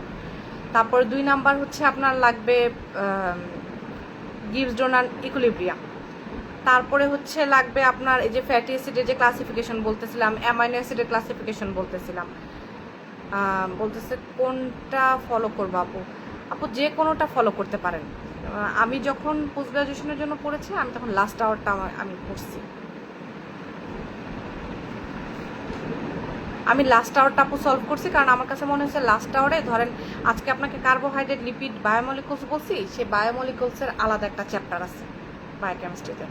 সো এই চ্যাপ্টার ওয়াইজ যখন আপনি পড়বেন তখন আপনার পড়তে সুবিধা হবে। কিন্তু অন্যান্য কোশ্চেন ব্যাংকে যেগুলো হয় যে 2024-এর কোশ্চেন, সাপোজ 2023-এর কোশ্চেন, তো ওখান থেকে কোশ্চেন তো আপনি সব তো পড়েন নাই, তো সব চ্যাপ্টার তো এখনও পড়েন নাই। সো ওখান থেকে খুঁজে খুঁজে কোশ্চেন বের করাও কিন্তু একটু টাফ ব্যাপার। ঠিক আছে আপুরা, আজকে তাহলে এই পর্যন্তই। আপনাদের যদি আজকের ক্লাসের কারো কোনো ঝামেলা থাকে আপনারা প্লিজ কাইন্ডলি কালকে আমাকে একটু জানাবেন, তাহলে আমি আজকের ক্লাস আবার একটু রিপিট করব। ঠিক আছে আপু, জি আজকের মতো তাহলে এই পর্যন্তই। আসসালামু আলাইকুম। জি আপু, জেনেসিসের লাস্ট আসসালামু আলাইকুম।